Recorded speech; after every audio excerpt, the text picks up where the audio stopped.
What it do, what it do, what it do, what it do, what it do, what it do, what it do.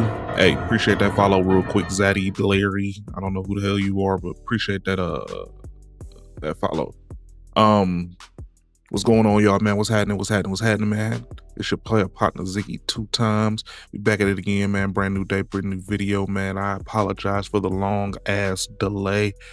My wavelength app was not working correctly at the beginning.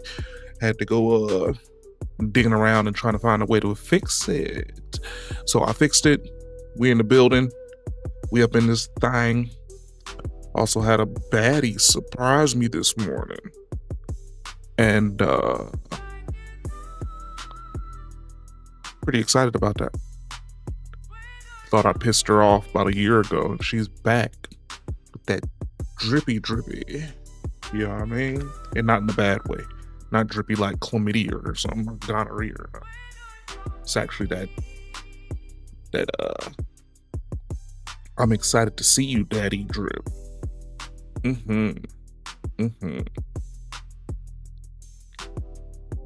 Yeah. It's beautiful. Sensational.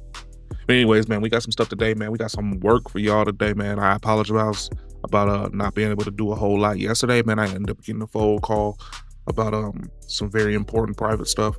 So I had to attend to that. And I was not able to finish the stream correctly. And I apologize for that, y'all. But we here today.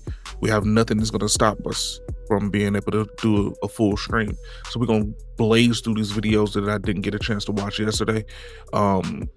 I mixed some new ones in there too, because a couple of things I actually want to make sure I get to. I got a video with Wack 100 talking about the Young Thug situation. I also got a couple of videos with some other interesting people. You see it in the titles. You know what's going on. We also added the music to the background of this. Let me know if it's too loud. I just like this song, man. I ain't gonna flex, man. AI track. I typed it into a prompt, and this is what I got out of it. I love it. I ain't even gonna flex. This song goes hard to me. So hey, it is what it is. Let's go on and get into it, man. We ain't gonna talk you to death, man. Let's go on and get into it. We're gonna finish up that video from yesterday that we stopped on. It's that Shack.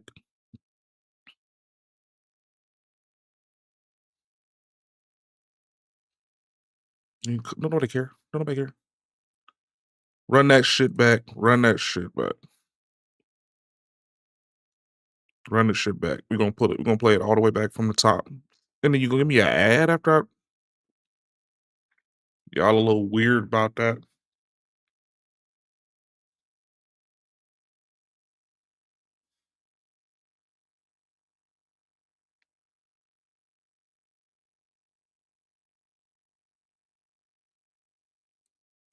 Get up out of here.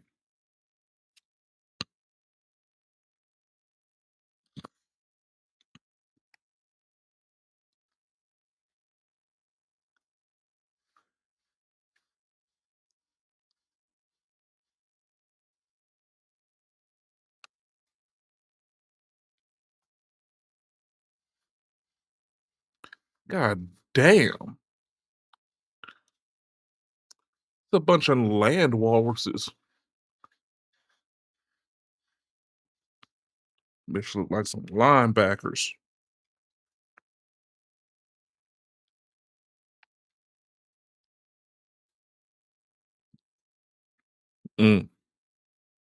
Okay.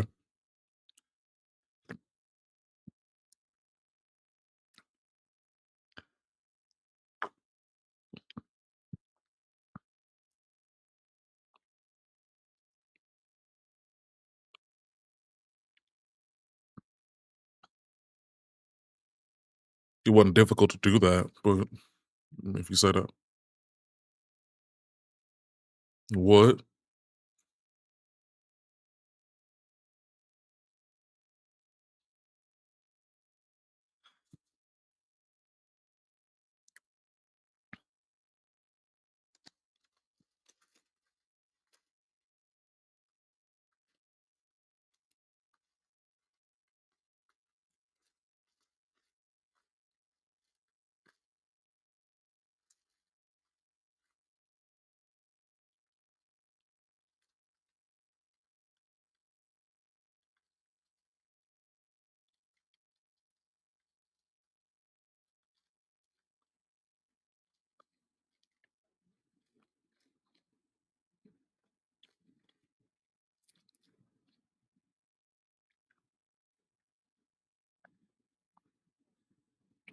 Yeah. Oh, My one drink, but if you're talking about being sorry, drunk, y'all. I didn't even you're gonna notice have it was a hard muted. time finding a person who don't do We're dumb no things longer when they get muted. drunk. But it comes with the experience. Sorry. Okay, let me ask you. But it comes with experience. Not every man has this experience to navigate Let's women. vice You really need versa that that. experience. What if your wife Some was- dudes were hustling, they were in medical school, they do different things, and they get to their adult years and they don't really know how to navigate these situations, and they might make a mistake. I don't think it's so. Let's flip Shouldn't need to it. do Let's say that. your wife was hustling. She was in medical school. She didn't get to have fun growing up. Now she's a married woman. She goes out. That's a for completely different situation. A bachelorette party, gets wasted. That's a Has sex with completely a man, different situation. gets pregnant. See, What are you doing? See, Get the A hell completely out. different I'll tell you situation. that. Get out. I don't care about none of that. You're not staying. Who you think I am? Someone else have now put their DNA inside you. And yeah, I'll let y'all know right now, I'm not talking about he spaghetti. If he just sleeps with you, you think I'm a fool if I don't believe his DNA somehow is now not Intertwined. wiggling around in there. She got Right. drunk and this happened. Get out. And? Girl, you should be happy that I love God. Oh, absolutely. most likely As a man, I just he's but men and women are not the same. We don't operate. That's true as well. Don't do that. What's the next? Y'all don't have the armor. What's the we next? have. Don't do that. We're gonna go ahead and skip No, that. no, What's no, the no, next? no. This is Yeah. my thing. You Again, have moved every goalpost today. I'm not moving the goalposts. As a woman, you can stay. People have made references and they do the lock references, but at the end of the day, No. like it's biology wise, like most women would. biology. So let me ask you guys a question. So Lord most women don't Jesus. prefer to like just deal with one man. Wait, what? Like right. Style starts with the details. By sheer preference alone, and women like to deal with one man if they can't. If that one man has every facet that they require covered, they are more willing to deal with one man. If a man finds a woman that has every facet covered, he wouldn't mind dealing with one woman, but it's not like a complete guarantee because honestly, men like the hunt. most women I'm don't not you saying guys that prefer to it's deal with one man? legit. No. Y'all have it. They just talking. They talking out they behind because Right. technically what they're saying is that they have fun having trains ran on them. That's what you're saying. Basically. urge to deal with multiple men. I want Be for real. Be for real. Be for real. Prefer to deal with them. No, I actually want two. I want a one man. Ideally. Deal with Most them women want to sexually, get the best man, and be with him. Sexually They or don't what? want- What do you mean? True. Everything. I only want that thing- one man. You talking about sexual? This is what happens when you have a bunch of barrel built just talking. My fault, my sisters. I ain't mean to call y'all the B word yet, but y'all pissing me off. Right Barrel now. built, You have a like bunch that of them ass. talking. I bet you they gonna all act like they got the top guy already. They don't know what they're talking about, sir. Do not listen Banana to these nut heifers. muffin. The thing you have to be understand about men is, men have to make the conscious decision to be monogamous, and I'm not saying this like. Wow. And That's I'm a true, monogamous too. man. I'm only one woman. I'm a one woman man. Let me get that straight. By the end of the day, it has to be it's a conscious decision men have to make. There's a natural urge is there. That's But you don't think that's a human decision and not a man decision?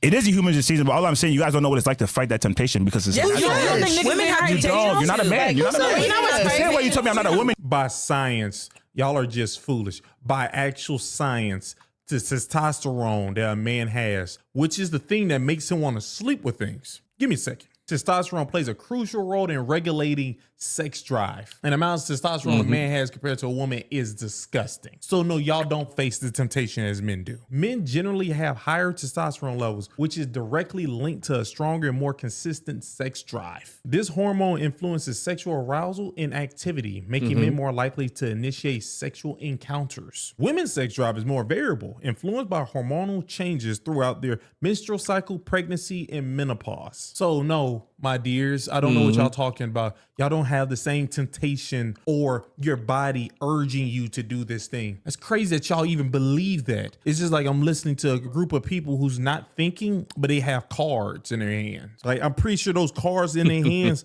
they got Uno behind them because you can't have cards that have words that actually supposed to help you know what you're talking about. You're not a man. what You're not a men- man. but The same No way way. you can't compare that. It's not the same between But men and men women. get in relationships with women and y'all forget that you're not the only one that's fuckable. Like I'm fuckable too. Absolutely. Where? No. If you was over here at this house, I wouldn't do nothing but kick you out. Fuckable where? Not to me. No. Absolutely. Thank you. You? Look at her. She ain't got a neck. I'm sorry. That's wild that she said that. So the option, I have options the same way that you do. Now, there's a difference between whether or not I act upon these options, because the truth is, I think that women are a little bit stronger whenever it comes to denying their flesh, than men are. God damn. But that's The something urge isn't different. the same though, y'all. You can say that, but the urge isn't the same. So that's the thing. You never ovulated. It's a stronger. It's already scientifically proven that a man deals with the same amount of sexual desire that a woman does on a day-to-day basis as y'all do during ovulation. It's already scientifically proven. And I'll be honest. When you're ovulating, yes, you have this urge. Men's urge is constant. It doesn't stop. There isn't this change. It keeps going. That's what they don't understand. That creepy guy that women all pretend like they're afraid of, well, they're not pretending, they're actually afraid of. That creepy guy, that's all us forever. He doesn't go away. There's no police to get rid of him. He is constantly trying to grab men. That's what he's doing. And once he grabs us, now we want to sleep with something. He never misses. He always gets us. Honest with you. So, But you guys also know what it's like to be a man. I'll give you guys. Literally, But you guys are still going to crave that one man that you desire. No. Literally, that you're in love with. You're not going to crave random men. Hold on. I just want to say every month. Be respectful.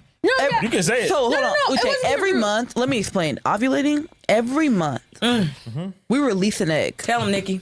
Tell me. That egg wants to be fertilized. Yeah. Like that. It's biological. Our hormones. That's why we made. That's why there's still society. At that point are so It's natural. It's a natural uncontrollable. urge. It is us having to literally fight our flesh and say, hey, don't go get pregnant. Don't go fertilize that egg. Yeah. And we have that Even though every month. biology is telling you to. Every month. Okay. So Every guys month. have that every day of their life. No, Okay, hold on, real fast. Hey, hold on. Y'all want to fertilize? How you gonna move your head back when that's just a fact? He accepted your thing because it's true. Every month, I don't know how long, but every month you have this thing. It's like, oh man, I gotta have a baby inside me. Every single day, the amount of sperm, aka little wiggly white things inside me, keep building up. I want to fertilize an egg every day. If I could get you pregnant 20 times in one day, guess what would happen? You'd be pregnant. Straight up. Come on, man. What are they doing?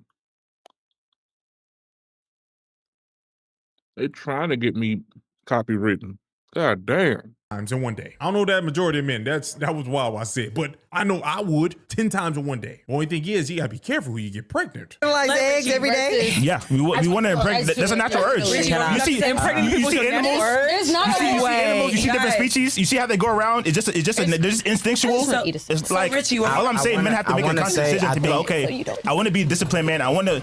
That's just some of that behavior has to be learned. You guys just all I'm saying is like I said, you guys don't know what it's like to be a man. Likewise. Trying to give you guys some insight. But Exactly, but I can accept that. But you guys are you're still not. telling me you You're not. don't know what it's like to. Hold on, But you don't like being a man. I'm just trying to give you guys a different perspective. I think we need to look at culture as how we're raised, as what he's saying.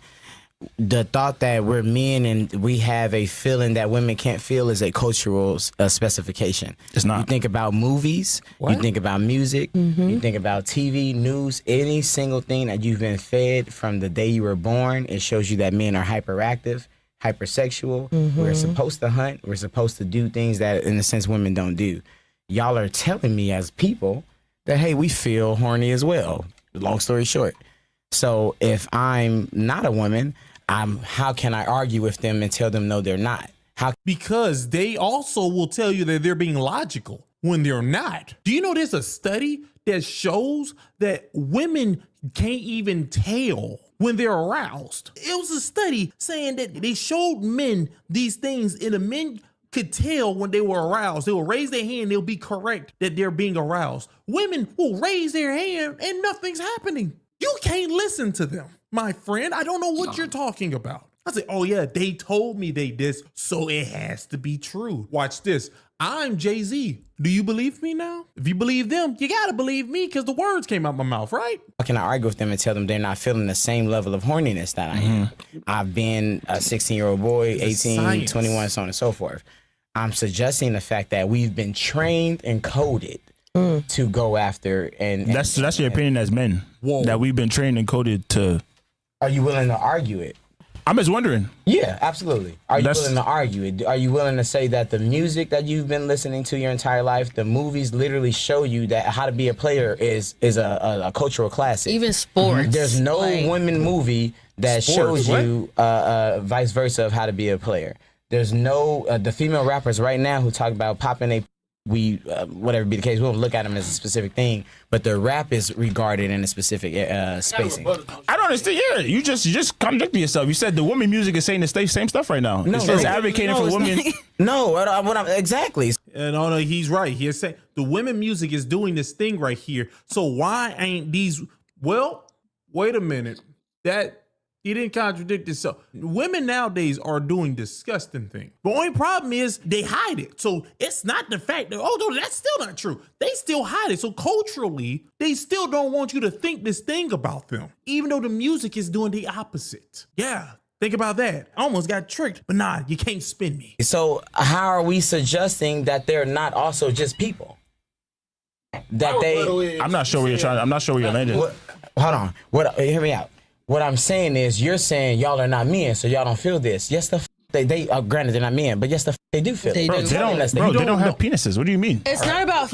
This man's being crazy. Stop trying to make them correct, sir. He is not saying they don't feel horny. He's saying that they don't feel what we feel. It's a different level. That's what he's saying. Their instinct for nurturing is not the same level as ours. Theirs on is higher. It's nothing I can say. It's wild that these niggas are sitting around just ignoring science. This is simple science. How do they know what it's like to have a penis? So what you're saying is physically driven. You know what it's like to. So your penis is what causes you to feel that way. Do you know what it's like to when boys hit puberty? Do you know what it's like when girls hit puberty? But I never said I am. You have to try to tell me what it's like. I'm not trying to tell you what it's like to feel We're not telling you that we're equal to men. What we're saying is that women have urges just like men do. When you say just like men do, that is saying it's equal. Did you not just hear yourself, Big Back? That's saying it's equal. Y'all don't have it just like men. You have urges, but the urges are not the same.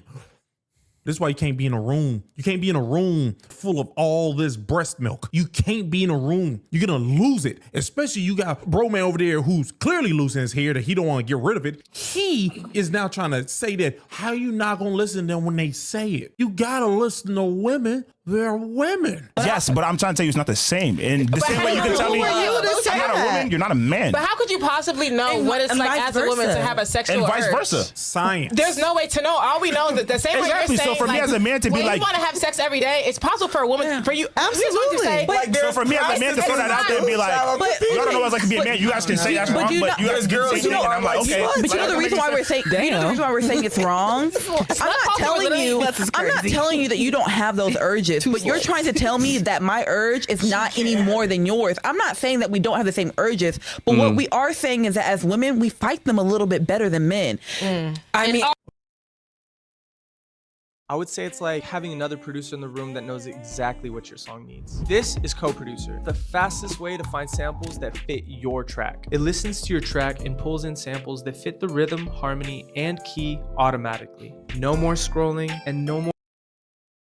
Okay, first off, I'm gonna need all you weave wearing big backs to shut the hell up. You fight them better because the monkey on your back keeps taking a break. You get a break off. Our urges are like us on straight up fentanyl. Y'all is marijuana. That's what y'all urge is like, man, I really want to smoke some tweeds. Our zone is we are willing to actually get deleted for it. Understand that. Men are willing to be deleted for it. If there was one lady in one city and there was a gang of guys, they're finna go to war for that. I don't know why, but they're gonna go to war for that. I don't like this. I don't like what y'all are doing right now. I feel like y'all literally just got yourselves microphones just to speak. Like y'all don't care about actual facts. Ours are scientific, and they're the exact same. You can say that. I can agree, but we're also not wired the same.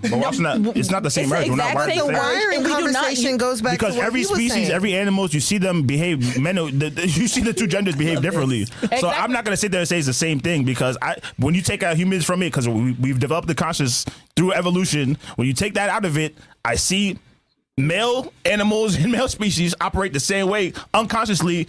You know what I mean? It's a natural urge. That's how society's continued. That's how we freaking sluts. But also, I think what Nikki is saying is that's what I'm trying to say. There is a biological aspect to it, and if you don't look it up, like.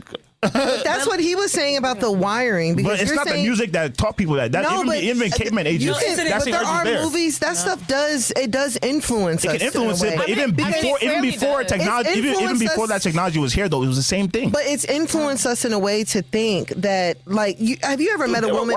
Damn, these folks buzzing and shit, man. All these goddamn microphones, and they ain't got no damn studio engineer. They ain't got nobody to come up in there and do it one time. It only takes one time, especially if you're going to have the same people here all the time. I'm pretty sure these two big back walrus bitches is here every time. I'm pretty sure the chick with the card is here every time. The dude probably isn't here. The two dudes probably are not there all the time. Those are the only ones you got to EQ. That's new. And there's really not even a EQ thing. Like, turn on the fucking noise gate, turn down the volume, and then turn up the damn gain on the actual service that you're using. Like, why am I hearing buzzing? A woman and she's like, "Oh, somebody got cheat. A ground loop. Yeah, it's not connected correctly or something. Like something's not pushed all the way in. I agree that music in whatever society is influencing. I'm telling you, before this started happening, I was like this. I didn't need a nigga to tell me to jump off the cliff. I was gonna do it anyways. That's what he's saying. Y'all got pushed. Somebody pushed you, so now you're saying, maybe I should jump off the cliff. And we're saying we was already heading down from the cliff already. We dove off ages ago. That's not something that, like, she hasn't even been with. Exactly. How does she know? Exactly. Like, I don't get the correlation. We've been wired. Women have been wired to think that all men cheat.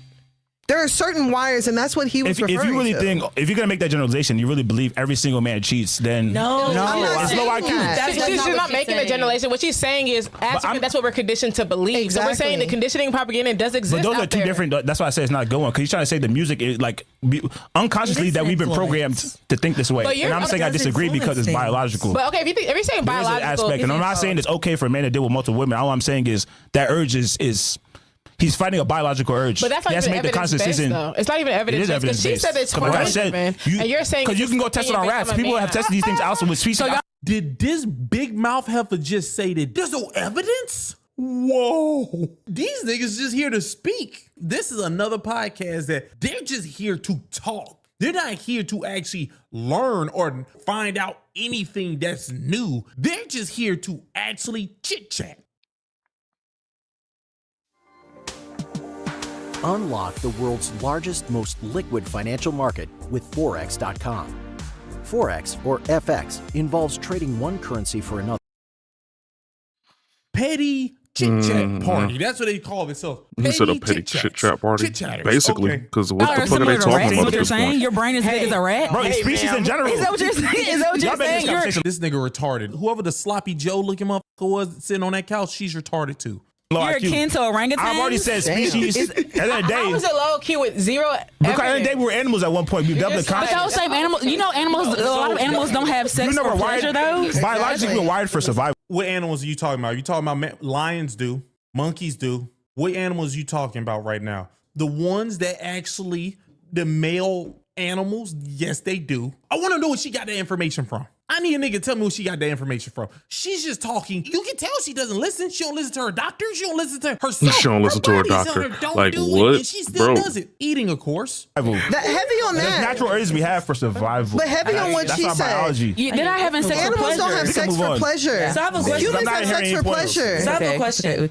No, Nick, you don't even know what she's talking about. You're just repeating it right now. You don't know if what she's saying is true. She's been turned to the side the whole time.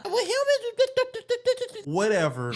Big said you've been turned to the side the whole time. How could y'all say what y'all are saying? Like, I know none of you looked up this information. Y'all are only saying this because you're stupid. I ain't never seen a room full of so many unattractives and they just talk with so much confidence. I couldn't even apologize. Your focus. parents do not mean anything when it comes to what I was just saying. Terrible. Y'all triggered. The fucking, so understand anything that comes out of my mouth that's rude, I'm triggered. My bad. If you want to, the sound you was tell terrible. Me how you feel about me the being fucking rude to you. look, everybody was terrible. I don't think everybody looked bad and listen hot. to y'all, you ain't intelligent. This ain't gonna go the route you want. Bad I understand. clothes I'm on the and same shit. person I am on the internet. I am in real life. So let that sizzle in your spirit. Shouts out to Captain Zarya. Let it. I'm so sorry for that one man. He sat in that room and the one other guy happened to be dumb. How you not gonna believe them when the words are coming out their mouth? Because I don't just believe niggas because words come out their mouth. Nigga, what's wrong with you? Right. Everybody in that goddamn room except for the dude with the freckles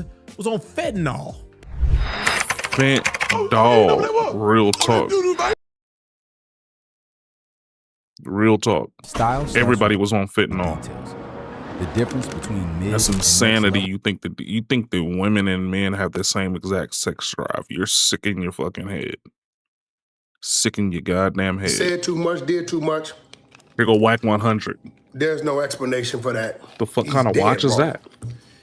But I won't disrespect his name because you know that's my partner, man.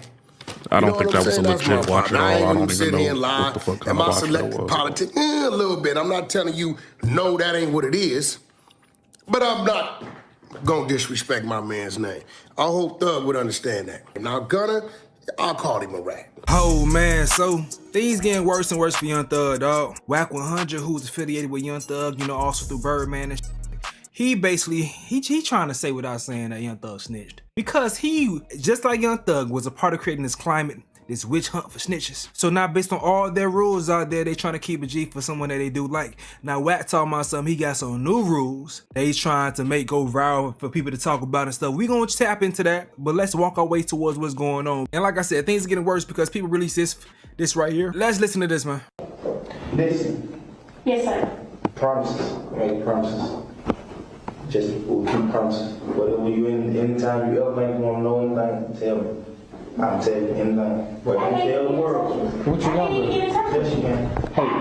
I don't have your number. Well, give it to me. If you ain't give it to her, that's the exact same thing that Wack 100 criticized Yak Gotti for doing when Yak Gotti was said, you let me out right now, I go get more information to tell you. That's the exact same thing. Once again, promises. I made promises. Whatever, anything you want to know in time, I'm gonna tell you, but don't tell the world. Then they asked for his personal cell number and he went ahead and gave it to them. I don't give a damn about this stuff. But you guys have been letting it be known that y'all really, really care about this. To the point that y'all been killing Gunna based on these technicalities, but y'all want to ignore them when it comes to other people that you like. Say for instance, Young Thug's brother took an Alfred plea too. But we ignoring that though. How? Why? But Gunna's lawyer speaking out. He's saying, "Thought Gunna is a fantastic entertainer, so is Young Thug. Let's stop this snitching BS and let these two world-class phenomenal rappers move on. Their real fans should want nothing less." Oh, these fans going at each other next, man. I think it's over for that. They wanted that kumbaya, but it's done for. Yak Gotti lawyers say preach. They say you're a better man than me. If a video dropped like that of a man who called me a rat representative, I would respond differently. And yes, Young Thug called him a rat representative. Right here, you a effing rat representative. Shut up. Because he was out here defending Yak Gotti. But Doug says, as I age, the main thing I have learned that I wish I learned at a younger age is not to give a shit about stuff that does not matter. I'm saddened and disappointed that he would say that because I respect him and I wish he would move on. But it's truly not my problem. Man, everyone wish he moved on. I'm pretty sure Brian still probably wish he moved on, but Brian still probably like, shit. I ain't gonna lie. Thug get into some more trouble. That's some more money for me. Keep yapping. Keep yapping. But here go 42 Dub. Now 42 Dub says right here, I knew our ass is out when he turned on Drake. Drake put on 400 rappers and counting. If they can say F him, a street nigga got 0 chances. Alright. This is the problem with some street niggas. They think because they may deal with some other street niggas that may be stupid and slow, Y'all think the world's slow too. Nah, we're able to comprehend. And the same as people comprehended the Drake situation that made them feel like, nah, I really don't like these specific things that Drake's doing. And that made people turn on him within this whole rap beef, whatever. It's the same way that civilians are breaking down this whole hypocrisy that's going on with this back and forth, this snitch shit. So you guys can fool the slow niggas in the streets. But this conversation is being had on the internet. Everybody has access to this, especially smarter people that can comprehend. So they calling this out. But Doug continue to say, man, get the money. Eventually they gonna tear you down. Could be something you did or didn't do. Eventually they get tired of your ass no matter who you is. That's why my advice is always get enough money so you can leave this ish alone for good. And that's real though. That right there is real. This person right here says, yes, we got tired of when you was sucking on your son's neck. Nah, shut the F up. Get my meat out your mouth, you weak bitch, before I fly your mama out. Okay, whoa. Oh no, no, no, no, no, no, no, no, no, no, no. Whoa, okay. All right, now Wack 100 responds to Academic saying some stuff. So Wack has a longer post, but to get to that point, this is some of the things this app been saying. Man, I ain't gonna cap with y'all, man. Listen, I'm having a absolute blast. Now, here's the thing. I'm a civilian. And I think rappers don't realize that most civilians don't care about snitching. We really don't care. You know what I mean? It's like, yo, I listen to King Von, I listen to killers. I don't want to kill people, and I don't care about killers. I don't even like killers. I don't like criminals, but I listen to the music. I'm watching the street niggas right now. They're going through hell. Yo, everybody, yo, they're having crisis management teams trying to figure out, yo, they're fighting for their lives right now, man. Yo, who's a snitch? Who's not a snitch? It's a snitch off. This is great. Yo, I love when street niggas have to prove themselves to us, because we watching like we really don't care, but sure, crash out, go ahead. We'll just keep watching. Yo, this is it's hilarious. But I don't want nobody to crash out though. I don't want nobody to crash out, man. I've been saying for the longest, you stud need to shut up. I've been saying for the longest, bro, just be quiet. You are feeding into this stuff for no reason. And look what happened, bro. And his homie saying it too, or former homies like YSL Mondo. Matter of fact, I just seen Mondo and Lil Woody together. Boogeyman don't pull it up on me. Yeah, buddy, get wet.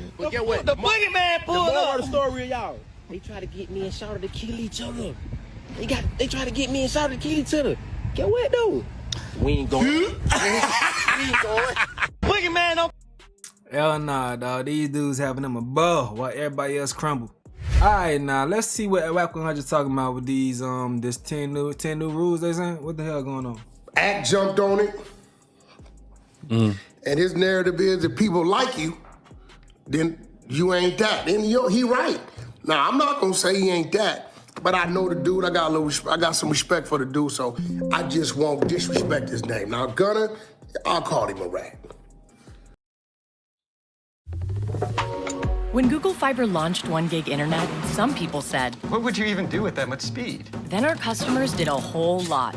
So we launched 2 gig. I don't even have to think about it. Thug, I'll tell you what he did in the interrogation room is against the rules.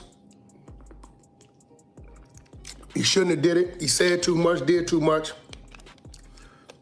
There's no explanation for that. He's dead wrong. But I won't disrespect his name because, you know, that's my partner, man. You know what I'm saying? That's my partner. I ain't gonna even sit here and lie. Am I selected politics? A little bit. I'm not telling you, no, that ain't what it is. But I'm not gonna disrespect my man's name. I hope Thug would understand that. So, today,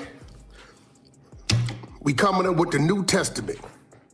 What we feel the new rules of the street should be. And I expect all of y'all to make this go viral, right? Because, we gonna go from 1 to 10 with a bonus 1. That last one, a lot of y'all probably ain't gonna like. But some of y'all old school dudes ain't gonna like. Let's start with number 1. New Testament rules of the street, number 1. You can snitch on somebody who snitched on you first. Hey, that's the first new rule. What? That's being proposed for the New Testament of the streets. Rule number 1, you can snitch on somebody who snitched on you first. That means if y'all get busted, dude come back there and say, hey man, your man just gave you up. What? Play the recording? Yeah, man, you know, the guns under the seat was yours. You know, that was all his. Now this is, you can say, what?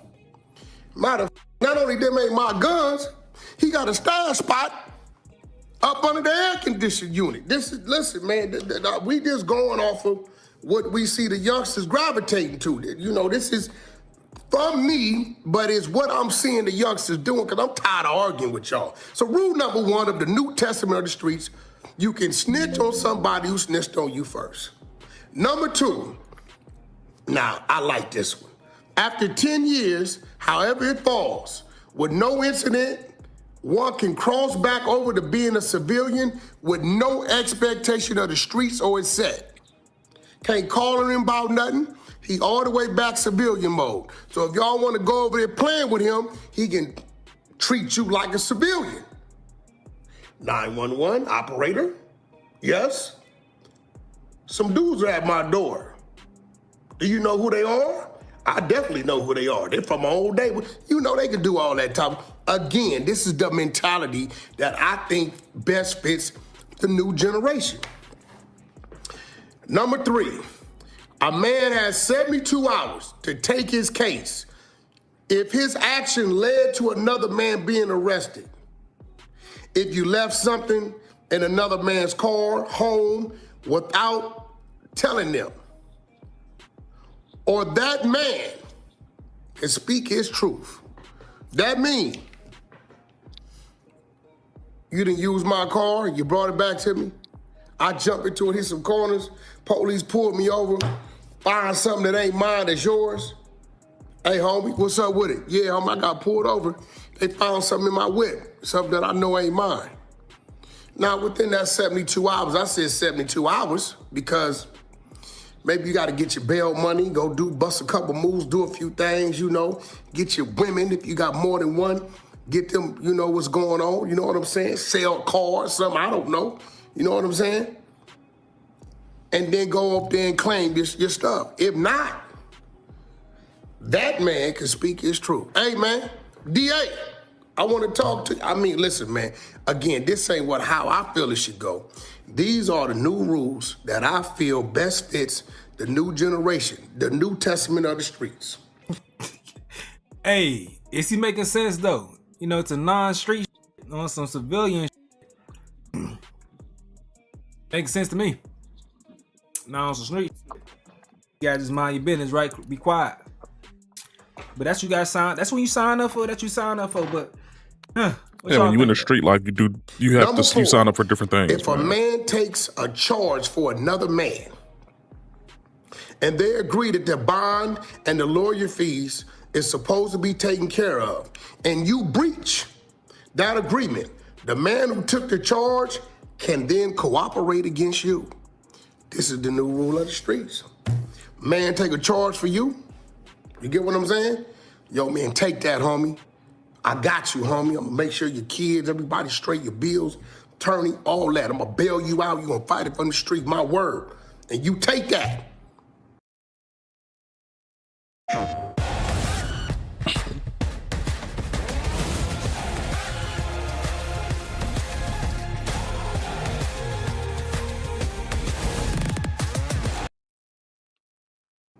And that man try to breaches copyright that claim agreement, everything. Nigga, I can then that smell man it. that took that, he can go speak his truth. However he feel he want to speak his truth. Okay? For those of y'all just pulling up, we are reading the new rules, the New Testament of the streets. We got the Old Testament. We already know what the Old Testament is. You know, if I got to go to the Old Testament when it comes to telling this, you cannot, under any circumstances, give information to law enforcement that involves any other name outside of yourself. You cannot. It don't matter how it go. Nigga, throw something by you, seen him throw it, you can't say that. You got to beat it, fingerprint it, I don't know what you got to do. But these days, things is a little different. Gunner told he didn't tell, Thug told he didn't tell, Boston Richie told he didn't tell, this dude told he ain't told, OG, gangster from Santana down there, he told he didn't tell, oh, it was this, oh, it was that. Oh, yeah, we see he signed the cooperation agreement declaration. So listen, but them dudes fall up under the Old Testament. I fall up under the Old Testament. This here, what I'm reading, is the New Testament of the streets. We on number 4. And for those that just joining us, y'all can go on back, review this, or I might go on through them. We going to number 5. Okay, let's go to number 5. That's crazy. Number He's really 5, coming up with rules as he the leader going. or boss can have a paid fall guy that's agreed upon to snitch on to free himself. That's always been a thing. Y'all get what that means, right? That's always That been a means, thing. Let's say you got a shot caller, OG baller, big ball on the block, the rapper, whatever. And hey, homie, I'm finna pay you every month.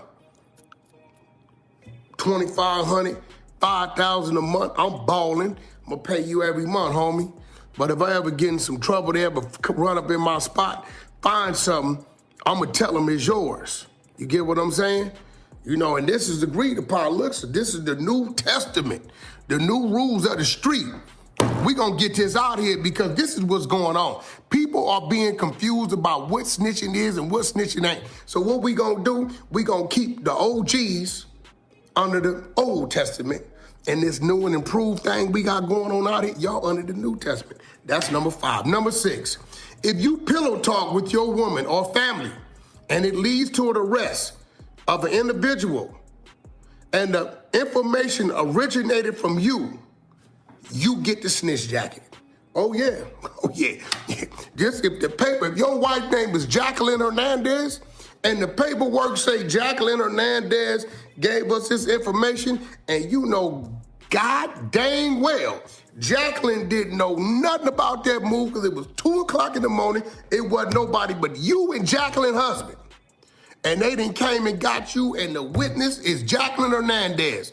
You know Jacqueline's husband, pillow talk. Therefore, although the paperwork may say Jacqueline Hernandez, Jacqueline husband, your homie, you get the snitch jacket. Yeah, that's going to you too. Yeah, this is the New Testament of the streets.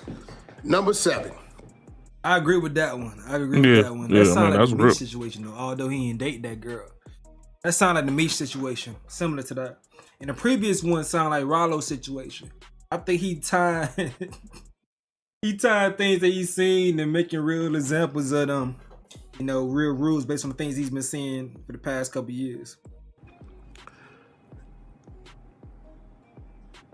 If your spouse, husband or wife, boyfriend or girlfriend, or non-street individual calls the police, you can deal with it as a civilian and give statements to defend yourself.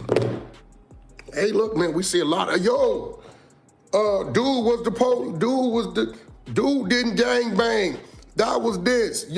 He gave a statement on his wife. Wife done bust him in the mouth. He done did something. She done got up there and said, okay, I'm telling them, you got guns in the house. Police get there and say, well, she's a heroin addict. She's on crystal meth. She got crystal in the top drawer, in her panty drawer. You know it's hers. Hey, listen, if it's a marital spousal abuse or you get into it with your neighbor, regular dude, hey, listen, man, you can handle that as if you are a civilian. Straight up, give your statements, man. Okay, that's rule number 7 of the New Testament of the streets. Okay? 8, I like this one. Now, I likes this one. Can AI agents modify Rust code bases? Augment Code can. Augment Code is the best agent to one-shot features. Server-client architecture and AC. My main man Ghost come up with this one. Shout out to Ghost from the Exposers. If you vouch for a civilian or non-street person to be part of your gang or street crew, and that person snitch, you and all the people that allowed it also gets the snitch jacket. Oh yeah, let me tell you what this is talking about. See, the reason why I like this, because this is about to save a lot of them kids out there. A lot of them kids out there that's getting pressured and forced into gangs because people want them to hold things and do things and force them to do things. Let me go over this one again. This is New Testament of the Street, rule number 8. If you vouch for a civilian or a non-street person to be part of your gang or street crew, and that person snitches, you and all of the people that allowed this to happen, allowed this dude to get jumped in, part I agreed upon, y'all get his snitch jacket. Oh yeah, because see what happens is y'all go force these dudes, y'all know these dudes ain't built like that, cut like that, then you beat up on them, then you tell them go put some work in or go rob this, and they scared to get beat up on, they go do it, get caught, and then they tell. And then next thing you know, baby Pee Wee Herman told, right? I ain't using that name, cause my nigga Pee Wee from 40s, that's too close. Baby Cricket told. Now he in the county get beat up on, stabbed up, all this when you know God dang well, dude never wanted to be part of your gang. He just got tired of getting beat up, walking up and down the street. So this one right here is a good one. That's New Testament number 8. Number 9. If your celebrity character is what makes you a street ninja, you have immunity to the rules. Any snitching done prior to your fame is forgiven. What? What? No, that's a character flaw from the get-go. What are you talking about? That's almost damn near every new rapper, ain't it? Like, see, that's like 6ix9ine. I came up with that one. That ain't prior to his fame. They ain't like 6ix9ine, nigga. That's like Boston Richie or somebody. They ain't like 6ix9ine. 6ix9ine was already famous. I gotta give y'all a reason to be a little upset with me. I came up with that one. I'm not putting that one on go. Let me read that New Testament rules of the streets for snitching number 9. If your celebrity status, character is what makes you a street ninja, you have immunity to the rules. Any snitching done prior to your fame is forgiven. And while you the big old celebrity, cause you in the booth faking, yeah, I killed the real, pack that steel, you know you's a buster, right? See, that's the problem. The people is taking these people serious. Y'all really hearing what they saying because they saying these things, they watching these movies, or they heard a story in the garage from their relative or something, and they go to the booth and they turn into these people. These are called alter egos. They really civilians. Real street dudes from the Old Testament can identify these type of people. Okay, that's number 9. Okay, we going to 10. Boy, my boat now, this 10, this is Ghost. If you are conducting legitimate business with the person or persons, and that person or persons involves you in street activity, you have the right to cooperate in any way you see fit. Now, Ghost, you winning your bag on this one, Ghost. You winning your bag on this one. I know a few of y'all just pulling up. We got 1,200 people up in here, 1144 to be exact. Right? So I do need some of y'all to hit that subscribe button.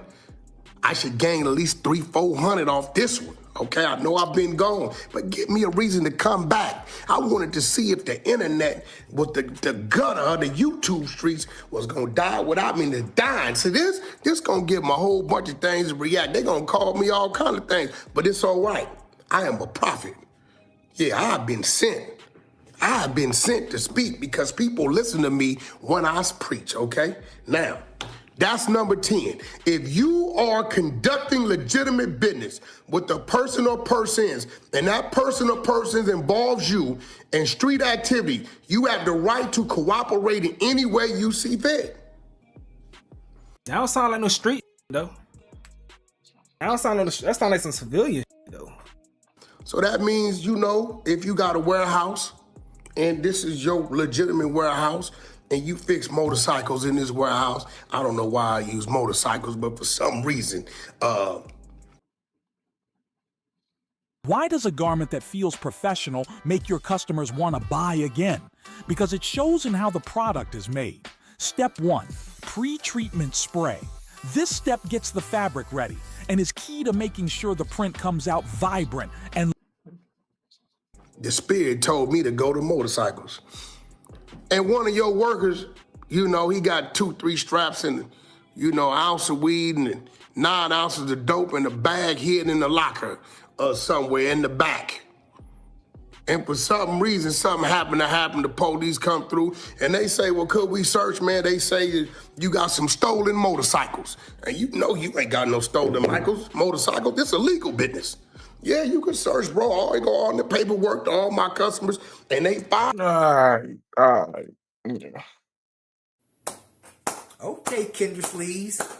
Bravo. Bravo.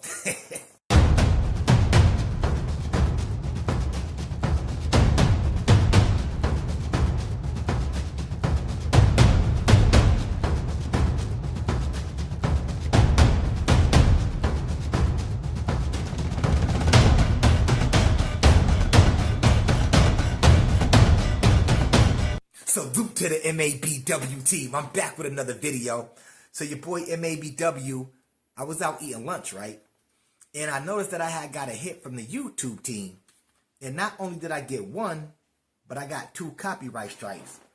I'm like, where the hell did these come from? I'm up here doing my thing, just pushing out videos.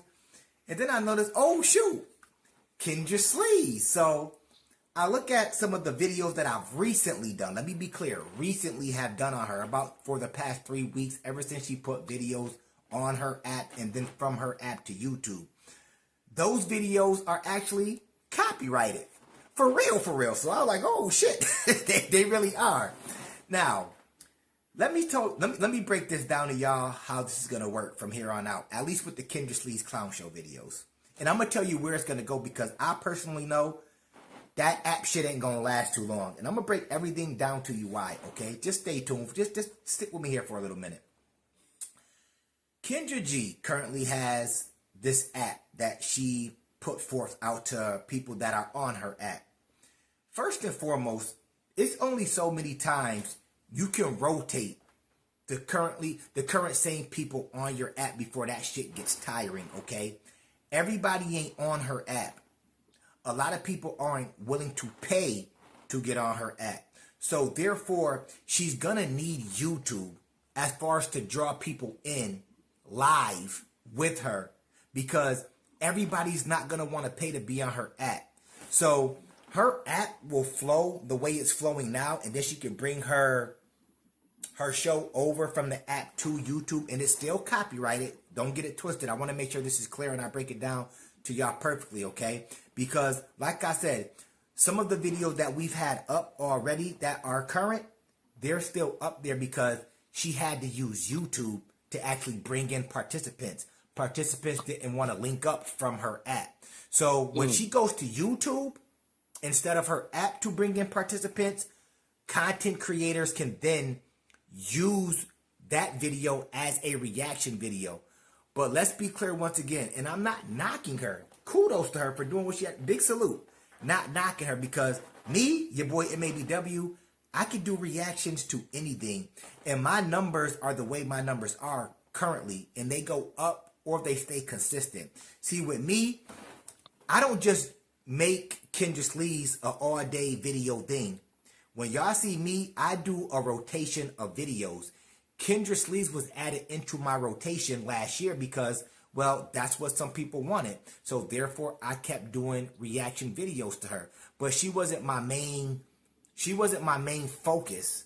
She just became in my rotation. So while I did 3 videos here, if she put out 3 videos, I'd be like, the hell with it. I'm just going to knock those out too. But to the other content creators out there that got to focus on Kendra Sleeves all day. To get started in data analytics, you don't need previous experience or a degree. The Google Data Analytics Certificate.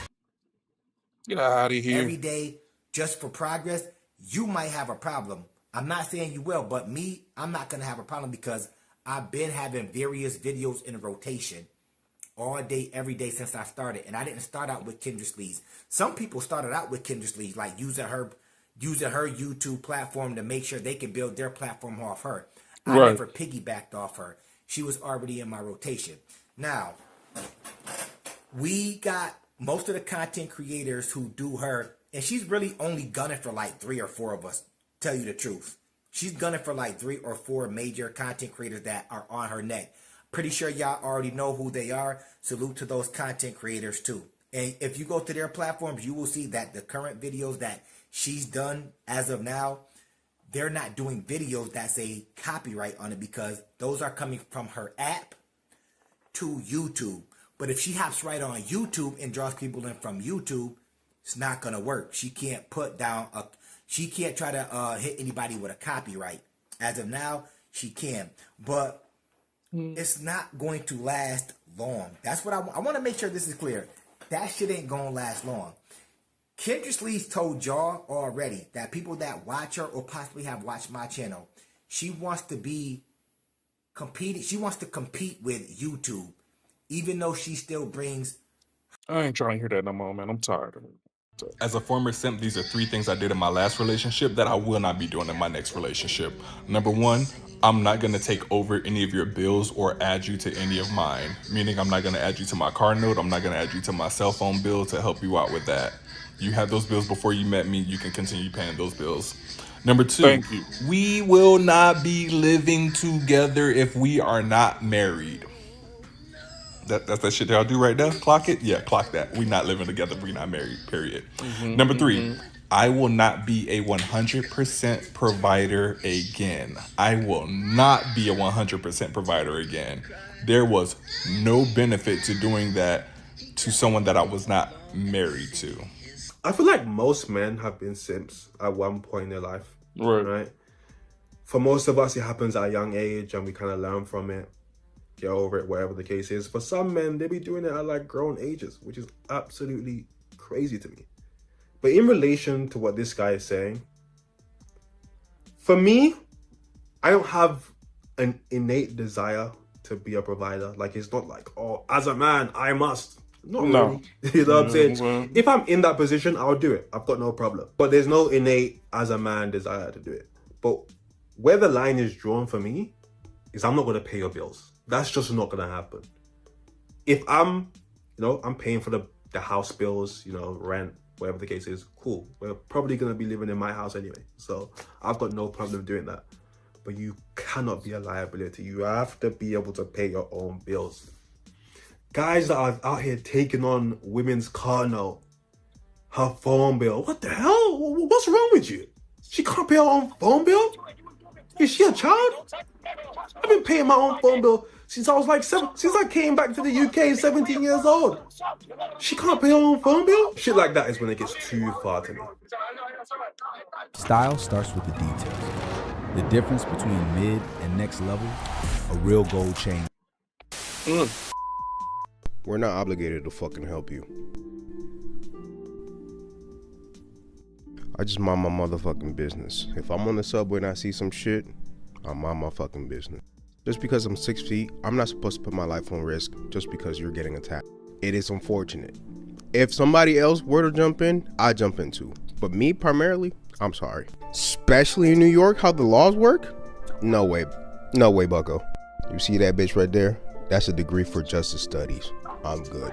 It is unfortunate to know a little bit about the laws, to mind your fucking business. Oh my God, you're not a real man. A real man would. What happened to Daniel Penny? Fuck that. Criminals know this.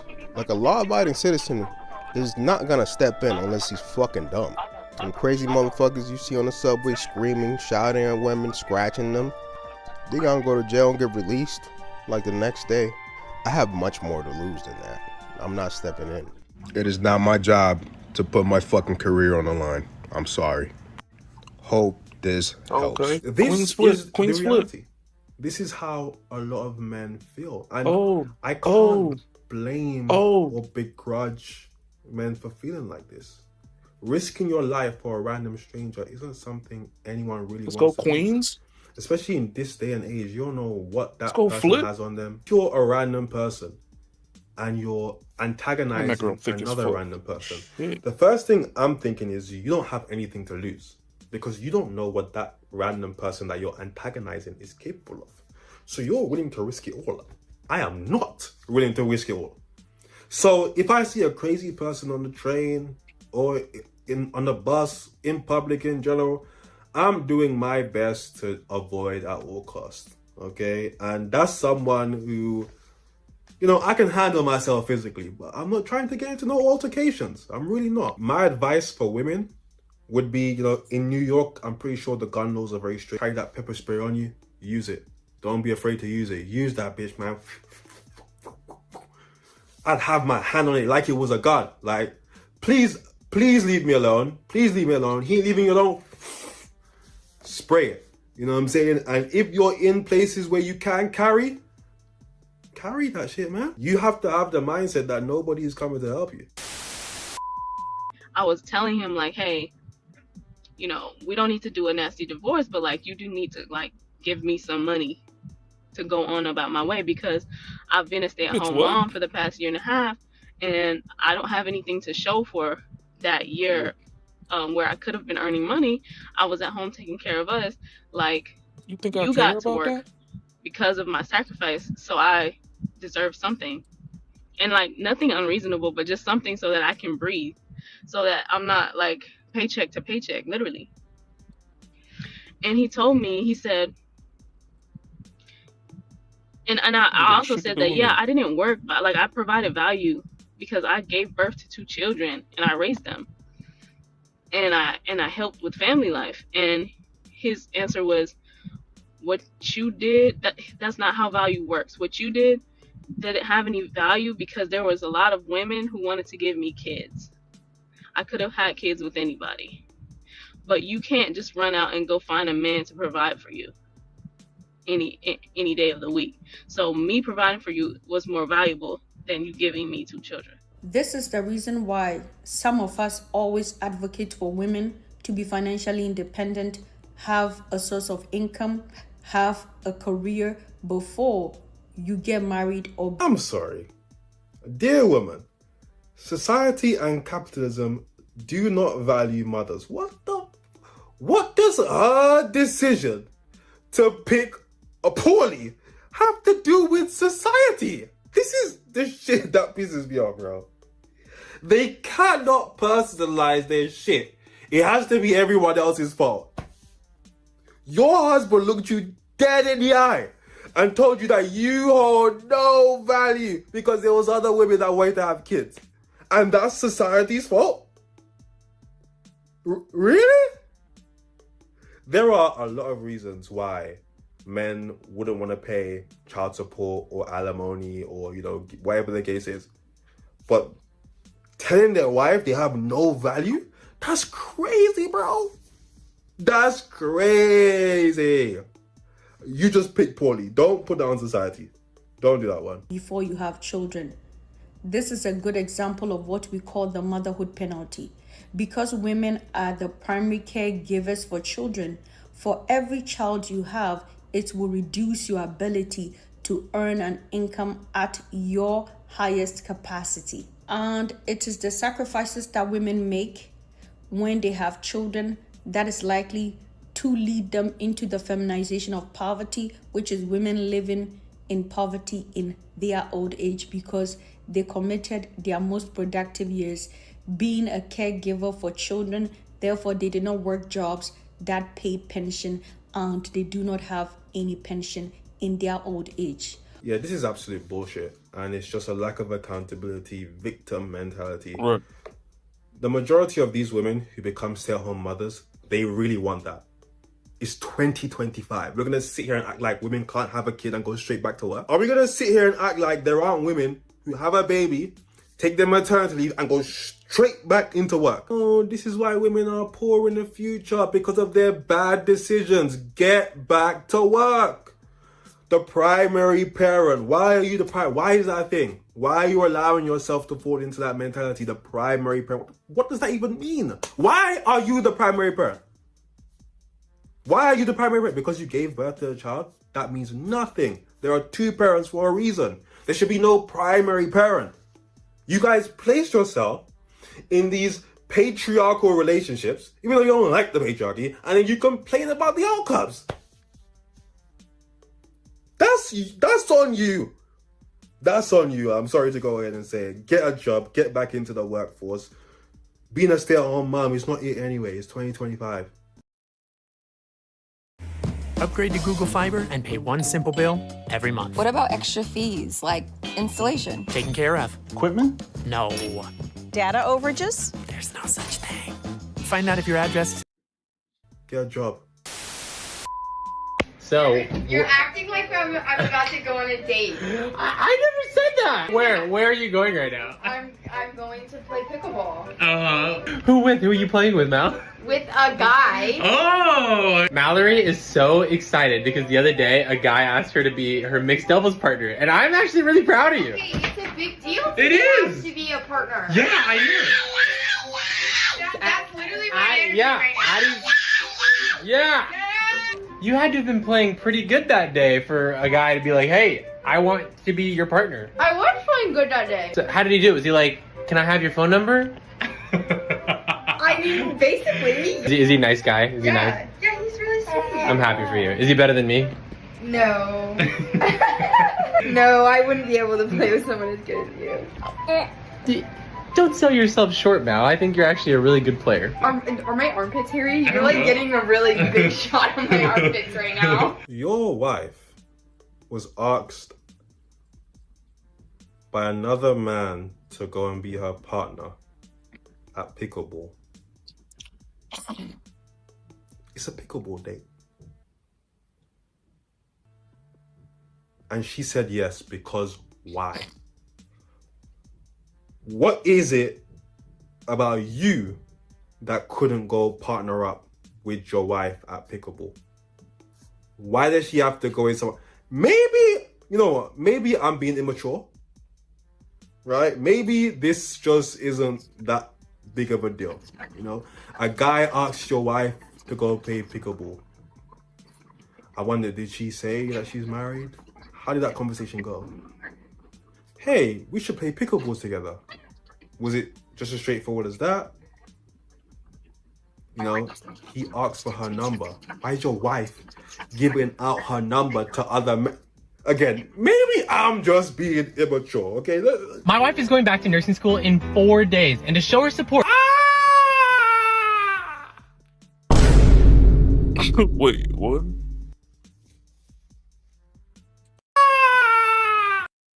Just being immature, okay?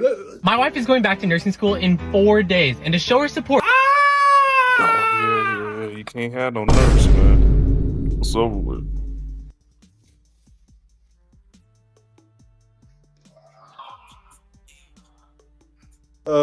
Brother, this has to be some sort of a cucking ritual that we all know about, because this ain't looking good, bro. So my boyfriend told me he's going to be back at 7 to, you know, cook him dinner, be back at 7. It's 9:30 and that boy is not back.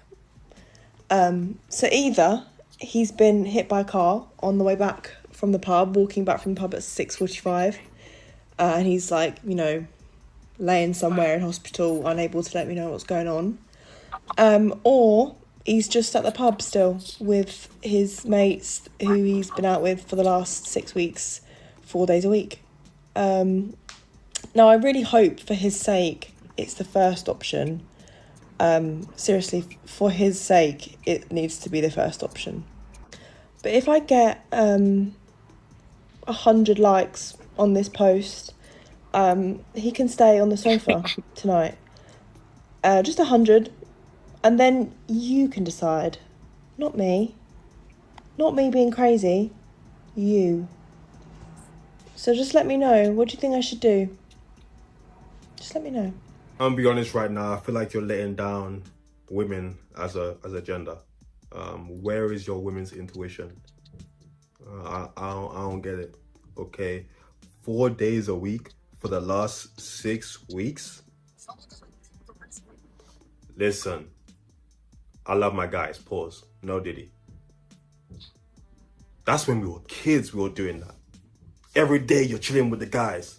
When we were kids, though, we're older now. We're adults now. Not 4 days a week for 6 weeks straight. He's fucking up, bitch. Okay, what are you doing? I didn't want to have to say it, but where is your intuition? Last night I came home from the bar and cried myself to sleep because, and I understand this is like a little bit vulnerable, because I feel like no one is ever going to like fall in love with me. And I texted my friends about it, and my friend was like, you know, someone's gonna love you because people already do, and how like I don't want to settle, and like I'm not settling, and I only get one person, and like I should be with the right one and not force it with the wrong one. I'm like, I know all of that, right? It doesn't make it any easier that I'm 29. Every single like dating experience that I have is just a joke, or I like get myself into these like situationships and I'm like just over it because they're just. 3, 2, 1, take it up, let's go. We're sweating, huh? This incline. God, I love it. 3, 2, recovery. Self-love, the best love. I'm proud of you today.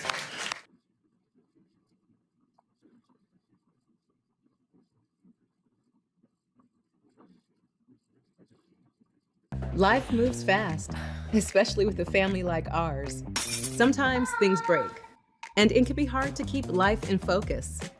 That's why we choose Zenni. Quality frames under $30. Glasses for every activity. Frames for every mood, every look, every moment. At prices that won't break the bank. Because when life's in focus, you see what really matters. Zenni, eyewear for everyone.